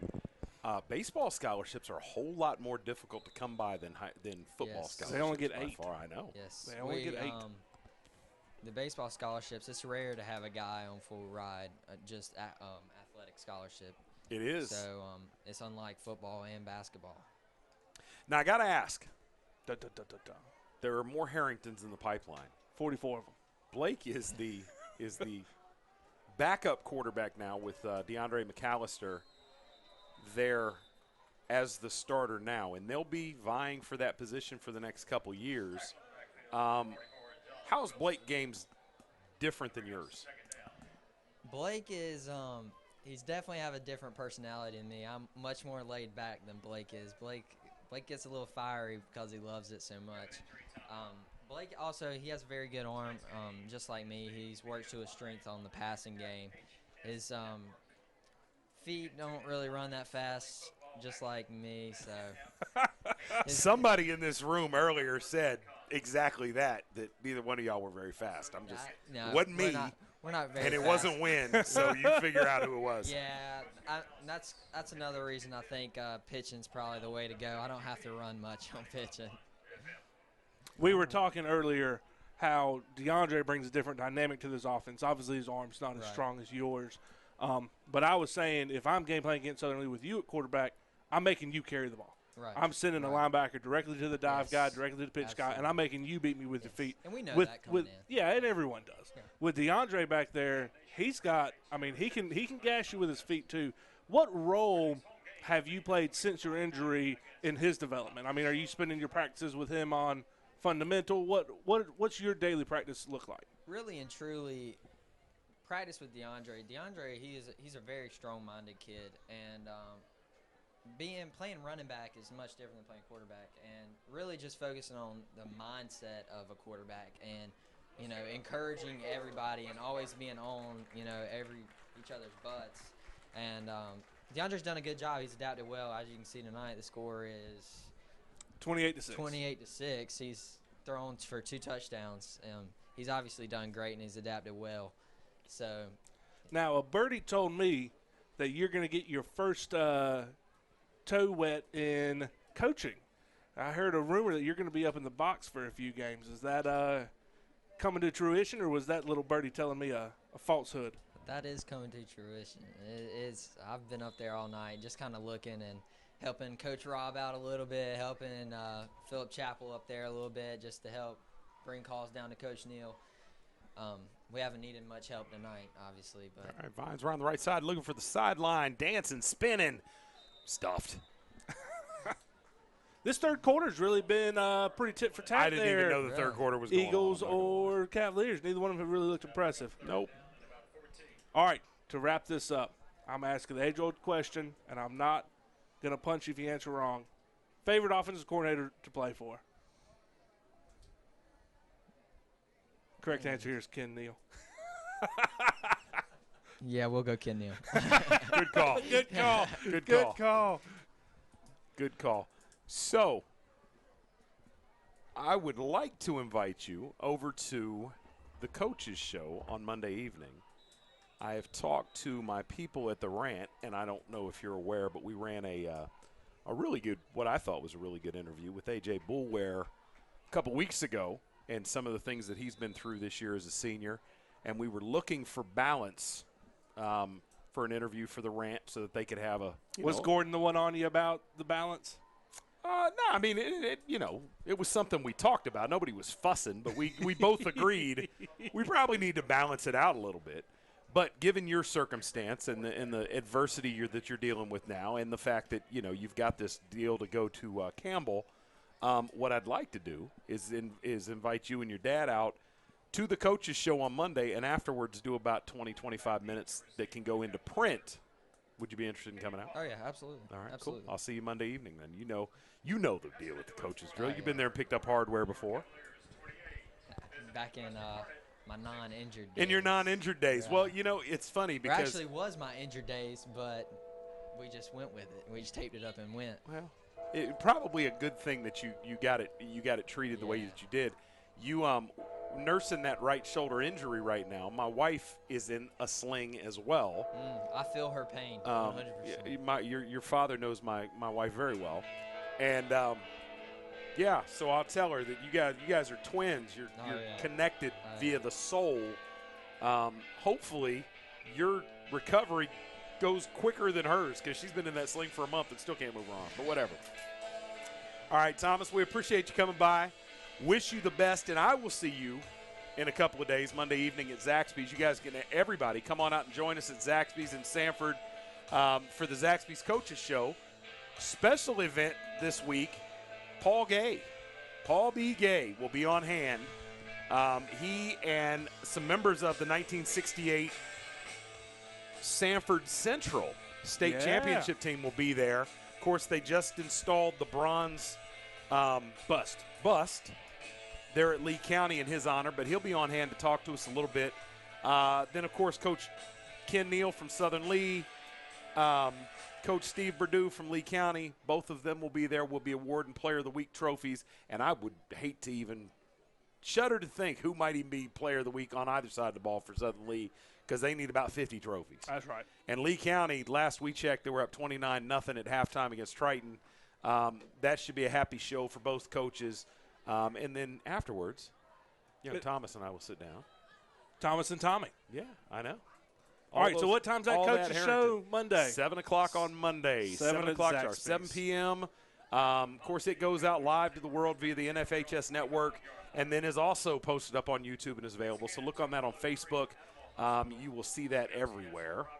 Anything else?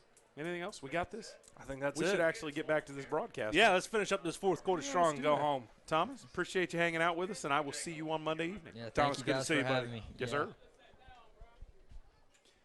All right. Not much has changed. 11:51 left in ball game. Still 28-6. Still 28-6. Great work on Gwynn getting his double camera feed there. Yeah, Always does a phenomenal job. I like I that. don't know that Wynn knew he could do that until just now. He just pulling tricks out left and right. The man of many talents Yes, sir. here. Yes, sir. Our producer, Wynn Crazley, doing his thing. Wynn, who's on the camera with us tonight?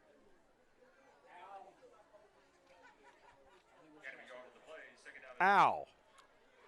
Our third cameraman of the season. They just keep getting younger. Yeah, they do. But I tell you, they do. he's done a fine job. Was a nice young man. We met him earlier today. So Yes, we sir. appreciate his time. Yeah. And from what we can tell on the monitor, seems to be doing a pretty good job. You at home, of course, critiquing, picking it apart, I'm sure. McAllister throws. Ooh, had a man, overthrows everybody. Looking for Lockley across the middle. That'll bring up 3rd and 9. And not much out of this offense. Not much out of either offense in the second half, to be frank. Punters have looked really good. No kidding. Score update. Third quarter at Triton High School, Lee County 29, Triton 7. Yeah, Lee County dialing it back a little bit. Out 29-0 early. Kind of pulling the brake, which is different for them. They have had a tendency to start slow and finish fast. Seem to be going in reverse this time. All right, pitch is wide. Keshawn Mays cuts it back up inside. It's going to be about 3 yards short of the first down. Just across midfield. Let's see what Coach Neal does with it. Looks inclined to punt it. Yeah, looks inclined to kick it away. Looks inclined to punt it. Looks at the scoreboard, says, you know what, 10 minutes left, no reason to do anything foolish. Let's kick this thing out of here and play defense. Coach Neal not one for worrying about style points, is he? No, he's down and dirty, just get it done and go on. Wins and type losses, of guy. he doesn't much care. I tell you what, I wish one of those cheerleaders had an arm enough to get me one of those shirts up here. And one of them does. One of them got it almost up here. I'm trying to catch a T-shirt through the window. No luck. That is Emily Shepard who just threw that. All She right. is one of my son's babysitters. Okay. She's also a softball player. I was going to say, So, must be a softball player. Yeah, she's a softball player. All right. All right, here we go. Another pre-snap penalty. These referees have been pretty prolific this evening. 10-14 left in the ball game. 28-6 Cavs punting the ball away. 2 deep men, and I tell you, they give him a lot of respect to Pisano. Rightfully so, Rightfully Chris. so, as he puts a boom into it, and that's going to roll down. Oh, you gotta stay. You got to do better than that. You gotta throttle down and field that ball. No, they're going to. Oh my God! Ooh. They're going to spot that ball at the 1 yard line. I thought he motioned touchback. I'm stunned. They're going to rule that he downed that ball before his momentum carried him into the end zone. You don't see that very often. No, sir, you don't. You definitely don't see that very often. And, technically, that's probably the right call, but you never see it made that way. Western Harnett's got to get this ball out from 6 inches in front of their goal line. 99.66 yards to go. I thought you were going to say 99.6% sure there's a safety on this series. No, come on now. That's what I thought you were going to say, Nate. You just told me I was being too critical, trying to be more positive here, and you're throwing me under the bus anyway. So from a mathematical standpoint, during the break, you figure out what the likelihood of a safety is here. We'll be back to let you know on the other side of the break. You're watching the NFHS Game of the Week. Pentair, empowering people to move water, improve water, enjoy water, so that people can live their best, healthiest lives. Lives with purpose. Lives with enjoyment. Lives that flourish. Lives with hope. Because at Pentair, we're not just about better water. We're about better life. Pentair, bringing water to life, for life. All right, welcome back to the NFHS Game of the Week, brought to you by Crossroads Ford of Sanford. All right, so Ball is inside the 1 yard line. Great play by Tanoa Lockley. Got the benefit of a good call by the officials. What's the likelihood of a safety on this sequence? Oh, Austin. I'm saying 60%. Pizalik is back in at quarterback. Hands inside. It's stuffed. And that's a face mask.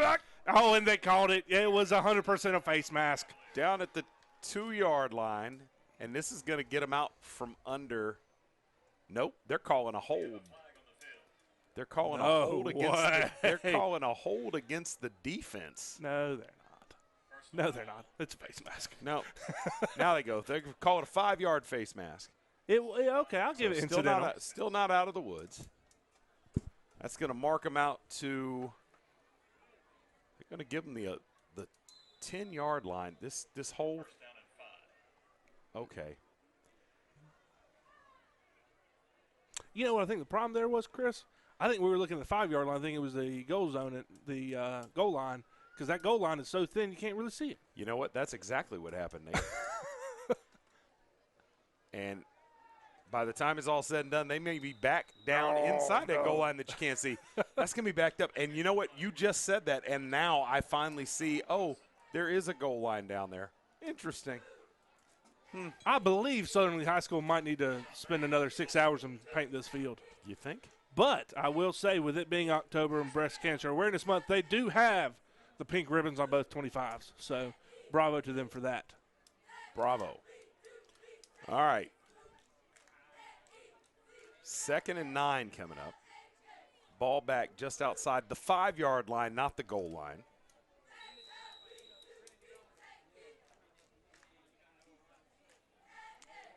The center for Western Harnett that has not had the best snaps all night.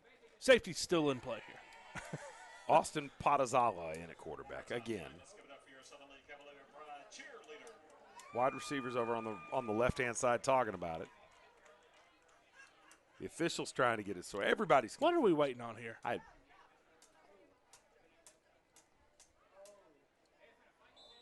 There you go. Start the clock. Great job by the clock operator tonight. Not sure who it is. All right. Potazala out of the gun. Flips it out to the left. That is going nowhere. Nowhere. Oh, boy.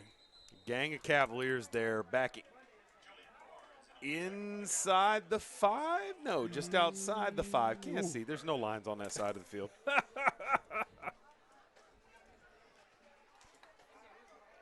All right. 3rd and long coming up here. 3rd long, clock running, just about 8 minutes left in this ball game. Southern Lee in the gray up 28-6 on the Western Harnett Eagles. Here we go.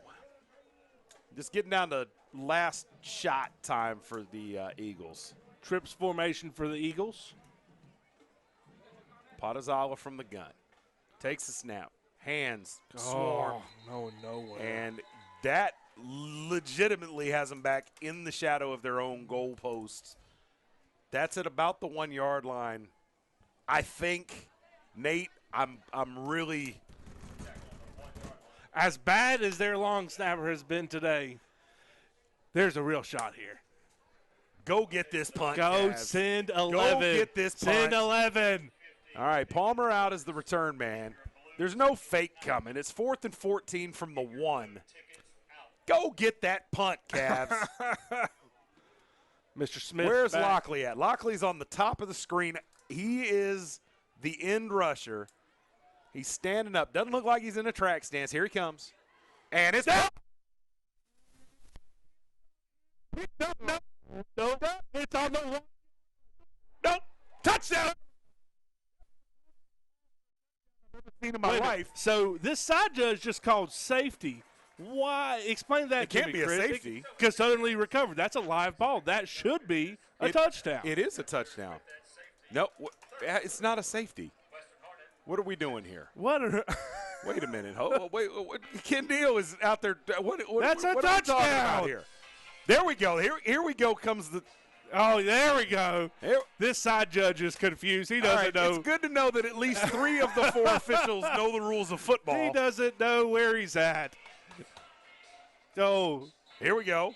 Yep. No. Yeah. There we go. Touchdown. There we go. Go get that extra point. There we go. Throw some more up there. All right. It is not a safety. So that'll make it 34-6. Pisano and the kick team on to add the extra point. Whoa. Woo. And to be fair, the side judge had the call. Yeah, and he initially and just changed did it his wrong. mind. He just did it wrong. No, the arms went up initially, and then he kind of wavered and got them closer together. And then he was, yeah, I think it's a safety. Yeah, I don't know. we'll call it a safety and fix it later. All right, Pisano with the kick. It's up. It's spinning. It's good. 35-6, Cavaliers. That is the final nail in the coffin. Inside 7 minutes left in the ballgame. We'll take a quick break. You're watching the NFHS Game of the Week.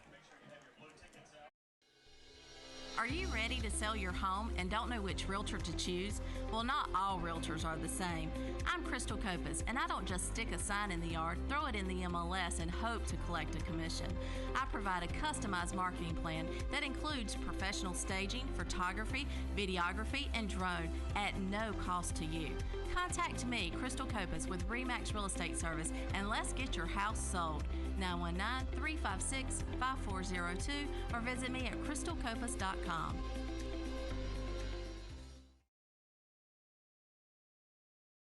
Welcome back to the NFHS Game of the Week, brought to you by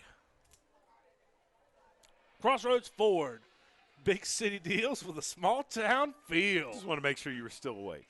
Want to thank all of our sponsors. Zaxby's. First That Bank. tongue torch sauce, man. Oh. I It's still haven't something tried it special. yet. What? Still haven't tried it yet. Got to have that. Got to have that. First Bank, banking made easy. Classic Nissan, nothing beats a classic deal. Pentair, all your pool supplies. I don't know if they have a slogan. I'm sure they do. I'm sure it's a cool slogan, too. All right, Pisano with the kick, high spinner. Fielded at the 10-yard line, and here come the Eagles. Nice return. Gets outside, gets that sideline, going to run out of real estate at about the 38-yard line. Nice return. Now, Chris, tell me, what happened this week from the cheap seats? Just All right. got caught? Well, here's what happened. We had a late scratch with my co-host. Now, as those of you that listen to From the Cheap Seats with any regularity know, the show basically is a four-man crew. Yep. Myself, Brandon Atkins, Robert Brickey, Trent Nichols. So Trent's been out of play for a little while. Robert is tied up with something for the next few weeks where he can't get there. So it's been just me and Brandon for the last couple weeks. Well, Brandon, who is running for public office, we're not allowed to talk about that on the radio show. We can talk about it on the TV show, though. I hope. Wynn's not giving me any cut signs. So, yeah, Brandon Atkins running for city council. And he had a campaign thing that had to be done. And we went back and forth. And then at the last minute on Sunday night decided he can't do the show. So I had a fill-in. I have a break glass in case of emergency fill-in. Broke that glass, called, said, hey, I need you to do this. No problem. So who is it? Can't tell you. It's top secret because we'll roll him out as a surprise when it happens. But at 7:30 in the morning, he had something that took him out of play. So the option was for me to go in and do the show for 2 hours by myself or not do the show at all. Or call your co-host of the Friday night game. Now, neither of which happened. Well, here's the thing. If I thought you could burn 2 hours on a Monday, we'd have done that. Yeah. Okay. Well, we'll make that happen if it ever happens again. So had I had time to prepare and had a few interviews lined up, some calls, whatever the case might be, could have done it no problem. But as much as I love hearing myself talk, the idea of doing 2 hours in a studio by myself. That's hard. I wouldn't want to hear that. Yeah. So I didn't want to unleash that on anybody else. Yeah, so that would be hard. I pulled the plug. But no, next time, since I know that you may be available. Maybe. You never know. Give you a holler. Yeah, it all kind of happened pretty quickly. And it's compounded by the fact that I was in the middle of midterms. Yeah. So there was that piece too, and I was like, oh, how much, energy can I put in, whatever the case might be. So in the end, for the first time since we went on FM, we did not do the show, but we will be back on Monday. We have a special segment lined up for Monday that I am so fired up about. You'll have to listen. Show runs from 9 to 11 a.m. on WFJ 105.5 FM here in Central Carolina, or you can get the podcast anywhere that you get your podcast, Podbean, iTunes, whatever. Look for From the Cheap Seats with Chris Delambert, Brandon Atkins. At the 10 o'clock hour, halfway through the show, we're doing something entirely new. Maybe may become a regular, quasi-regular part of the show, maybe a one-off. But one way or the other, I think it's going to be pretty fun. So I can't wait. It's going to be cool. I'll be in my home office, so I can't wait to hear it. It's we're looking forward to it. It's something that kind of fell on us. All right, here we go. We're going to take a timeout. 5:22 left. Timeout on the field. We'll take a quick break and be back with the conclusion of the NFHS Game of the Week. Southern Lee hosting the Western Harnett Eagles. Guys, it's back! Inline skating. Rock and roll hair? Calling this thing a pound sign instead of a hashtag? No, the sensation is back at Zaxby's. The Zensation Salad is back, and introducing the new Zensation Filet Sandwich Meal with hand-breaded chicken, Asian slaw, wonton strips, and citrus vinaigrette, both served with an egg roll. The Zensation Salad and Filet Sandwich Meal, only at Zaxby's. All right, welcome back. The conclusion of a not-so-great football game. Let's be this one's not been the most exciting week. About a 6 on a 10 scale if you're, a disinterested observer. Now, if you're a Cavalier fan, got to love this. 35-6, handle business, don't appear to have been any injuries. Everything perfect. Balls on the ground. Again. Cavaliers. And the Cavaliers looks like they have it. Going that way. Yep, there we go. Who picked that up? I didn't see a number. Number 14, David Carver. I don't know, the young man must have come in after my time here. Well, you love that when you got guys coming off the bench late in the game. Absolutely. The highlight. Yes, sir. All those hours spent in practice over the course of the year. Good to get in there and make a splash play. Got to love that. And what's really cool is getting to see his teammates, how excited they get as well for him, because they know those boys go and work just as hard. Yes, sir. All right. McAllister still in at quarterback. Ingram is the up back. Mays the deep man. McAllister takes a snap, fakes inside, pitches outside to Mays, who cuts it back up in. Dances through a couple tackles, can't get through the third, and it's going to be dragged down after a 2-yard loss. 2nd and 12 coming up. Clock inside, 5 minutes left in the ball game. I apologize for my lack of speaking at the moment. Look at where we are next week. We are Union Pines at Lee County. So we'll get to see our good friend Lonnie Cox there at Union Pines come down to our even better friend, Coach Steve Perdue, there at Lee County High School. See how that plays out. Two gentlemen I know very well. Think quite highly of both of them myself. I do as well. They couldn't be more different in the offenses that they run. Both of them head coaches who design and call the offense. Lonnie is an air raid guy, wants to spread you out. He will screen you to death. Steve just soon run it down your throat. So I got to be honest. I'll be a lot more interested in this ball game next year after Lonnie's had a year to have those boys in the weight room, get his offense fully installed. Union Pines, they got their hands full next week. So we'll be there for it. I'm looking forward to it. I'm absolutely looking forward to it. And, Lee County has shown that on any given Friday night, they're capable of getting beat by anybody. Oh, yeah. So that Anson County game is really the only close game we've done all year. And it was quite exciting. It was. It was for those of you that missed what happened with Anson County. Lee County down on Friday night by a touchdown.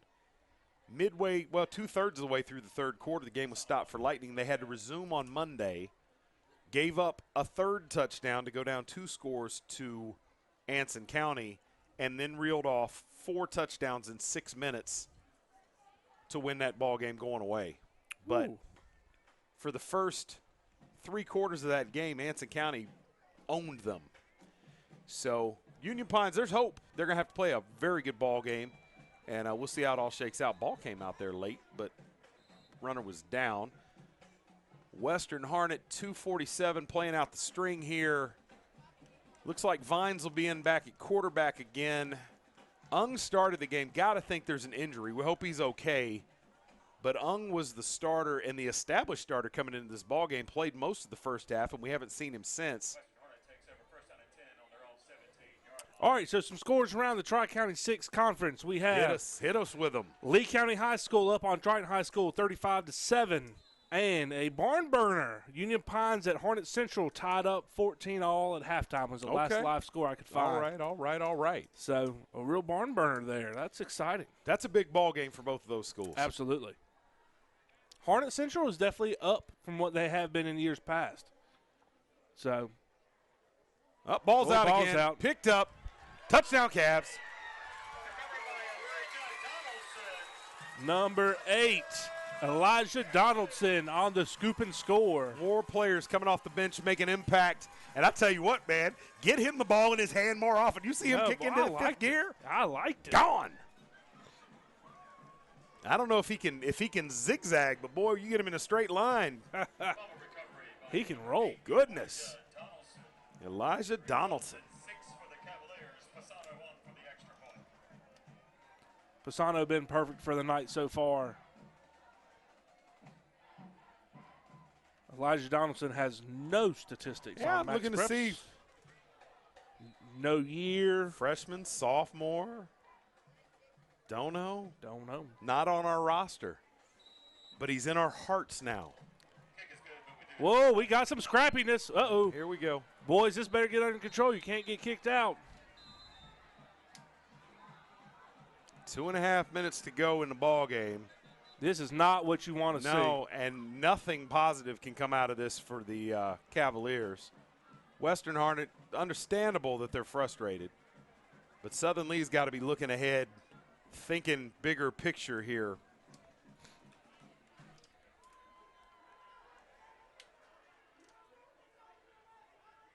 Be interested to see what they call here. We were kind of putzing around on the phone trying to pull statistics, and I didn't see a whole lot. I saw a Southern Lee guy come back late and hit a Western Harnett player in the back, not with his fist, a shove. Let me rephrase that. A shove, not a hit. That is a very big difference. If a punch is thrown, they're automatically ejected and will sit in the next game. A shove could just be a 15-yard penalty. So, vernacular there, very important. Well, an ejection for unsportsmanlike for players. In fact, Lee County tonight dealing with one as they're missing one of their key components tonight over a suspension. We've got a replay. All right. It looked like a Western Harnett player charged into the pile after the kick. Much ado about nothing. When it's all said and done. A lot of jawing, boys being boys. Make them canceling out penalties and move on. Wynn breaking out more tricks for us. I love it, Wynn. Oh, man. Wynn's out of control. Man got the air conditioner running in here today for us. Got us replay, got a split screen for the interview. And you just don't know. You haven't seen on screen the little first down icon that pops up on the first down. No, I haven't seen sir. it. Oh, I like it. Yes, sir. I like it. Now, if he could just take about 40 pounds off of both of us, perfect. Yeah, I'd give him 140.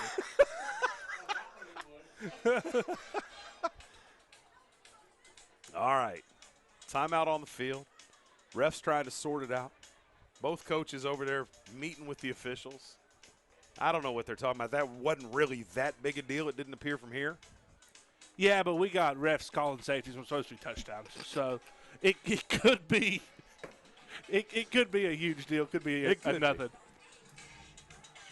Offsetting penalties and let's move forward, boys. Let's get out of here. Let's go. Let's play football. That's right. 2 minutes to go. These folks across the way, they've got to get back to Harnett County. It's not too bad a drive, but they got a little bit to do. Yeah. And, you know, it's deer season where all the deer are running out in cars and getting hit. I heard statistically that 70% of all deer hit by car happen between now and December. So that probably is true. I would believe that. That probably is true. In fact, it's funny that you say that because while I was getting my hair cut today, dare I say, my hairdresser. I'm going to take grief for that. Her husband actually struck a deer yesterday. Oh, I hate to hear that. I hope he was okay. He is okay. Okay, that's always. He is okay. Tore the car up. They're waiting to find out if it's totaled. But if you're out on the roads right now, be careful. Be very careful. It is that time of year. The best case scenario is to stay at home, watch us on NFHSnetwork.com. And drink cold beer. Oh, well. And yeah, well, that's how you do it. Stay home, drink cold beer, watch good TV. You're good to go. So go pick up some Zaxby's, some tongue torches. Zaxby, absolutely. Drink some cold beer and be good to go. Yes, sir. Yes, sir. So are you a binge watcher of television? Oh, what a question. Yes and no. So I like to. I have an iPad that I use for work quite a bit. When I'm working on my computer with my 4 screens, I just throw something on there. So I will binge watch on there on my actual free time. Not so much. Okay. Having an 8-month-old, that keeps me pretty busy, and then trying to maintain a house and jobs and all that sort of stuff. Okay. But I do love CBS's new fall lineup. I love SEAL Team. I love SWAT. I know I'm a meathead when it comes to network television. I love network television, baby. I love it. Oh. And I like the Jack Ryans on Amazon Prime and Ballers on HBO and all that. So, all right. I don't like anything too heavy. Okay, fair enough. I'm just fair kind enough, of fair enough. My wife calls me a meathead. I don't want to get sappy on anything. I hear you. Although 911 on Fox, it's a tearjerker. Nate, I'm done talking to you, buddy. Well, you have a hairdresser, so that's fair. All right, 42-6. Here's Western Harnett with the kick return, running all the way across the field just to get suplexed. What a tackle. What a tackle. Goodness. All right, so what's your binge watching? That was a fireman carry takedown right there. That was straight out of wrestling. What binge watching right now? Actually, what I'm binge watching right now is Marvel's Agents of S.H.I.E.L.D. Ah. And only because when it was on regularly, I never watched it. And I decided at some point that I was going to give it a chance. And it's good for me because I don't watch they're going to call this thing. Wow. I am surprised. I am shocked that just happened. There's been some weird things happen tonight, but that's it. Last time I looked, we still had 2 minutes on the clock. Yeah, they did. They just decided to call it. I guess after that tackle, they decided that, you know what? It's not very often that you could say, I made a tackle that was so hard. They stopped the game. They stopped the game. He'll be talking about that when he's 50, 60, rightfully 70, so. And rightfully so, because you don't get to take somebody down that hard very often. Yeah, game's been called. 90 years ago, First Bank was founded. You know First Bank, the one where you are greeted by name, the one dedicated to the community, and the one born in the heart of the Carolinas. We help our customers to realize their dreams by providing financial solutions and building trusted relationships. Hi, I'm David Fashee, and we are First Bank.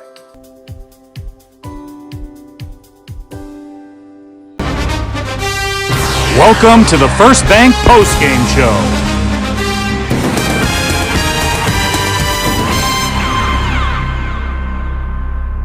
First Bank is our postgame sponsor. To be frank, I think that all of the material we had for the postgame, we've talked about through the entire fourth quarter. I don't know that we need to reset it a whole lot. What is your takeaway as Southern goes into the rest of conference play? Man, they're clicking all 8 cylinders. This all team cylinders looks are rolling. Good. DeAndre McAllister came out, had a few questionable throws, but for the most part led the offense really well. You know, first real varsity football game that he's had. I think he did a great job. Both sides of the ball for the Cavaliers. I mean, offensively and defensively. Defensively, they flew to the ball. Yeah. Their defensive line did a great job getting pressure all night. DBs did a very good job locking down receivers. When Western Harnett tried to throw, offensively, they had their will with the Eagles. So, really, I mean, great overall performance. Western Harnett, boys, you got to right the ship. Conference play is not going to be forgiving to you. I tell you what, man, when you look at the schedule, it's going to be tough sailing. they've got they've got athletes out there. There's some things schematically that I don't want to nerd out on, but there are some things that they're doing on offense that don't make a whole lot of sense to an observer. But that's completely out of lane. So what I want to talk about with regard, you said McAllister. Well, he struggled in the passing game a little bit. First 2 throws, touchdowns. Yep. Hits Elijah Fox on the slant, then hits Tanoa Lockley deep. Not a lot of success in the passing game after that. But here's the thing. The throws that he seemed to struggle on were the throws across the middle on those slants. And to be honest, in the construct of this offense, to me, those are the least important throws. What this offense needs is to have the threat of being able to take you downtown. Yep. And he put enough on tape tonight that teams have got to game plan for that. Lee County's going to be looking at this. Union Pine's going to be looking at this.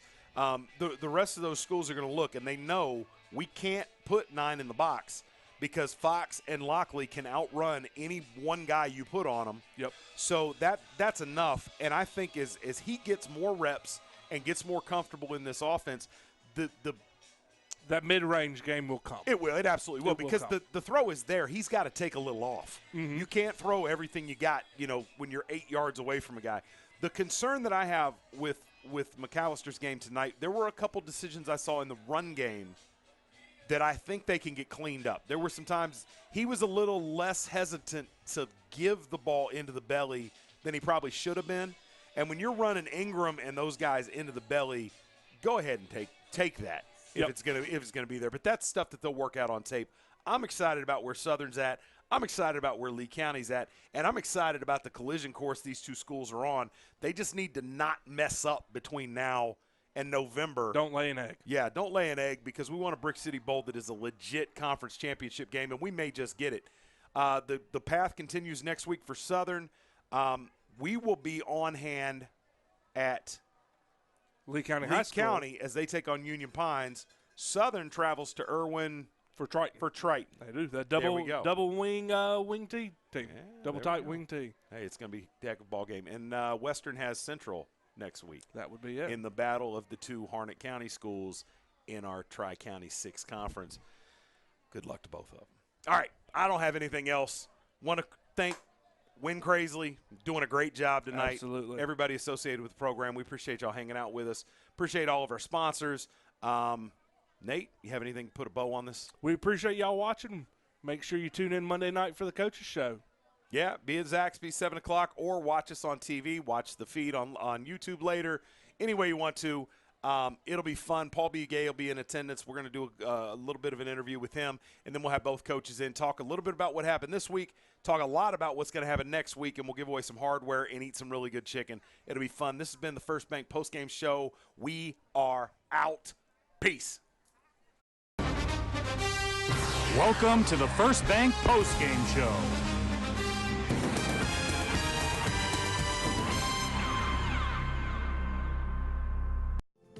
"90 years ago, First Bank was founded.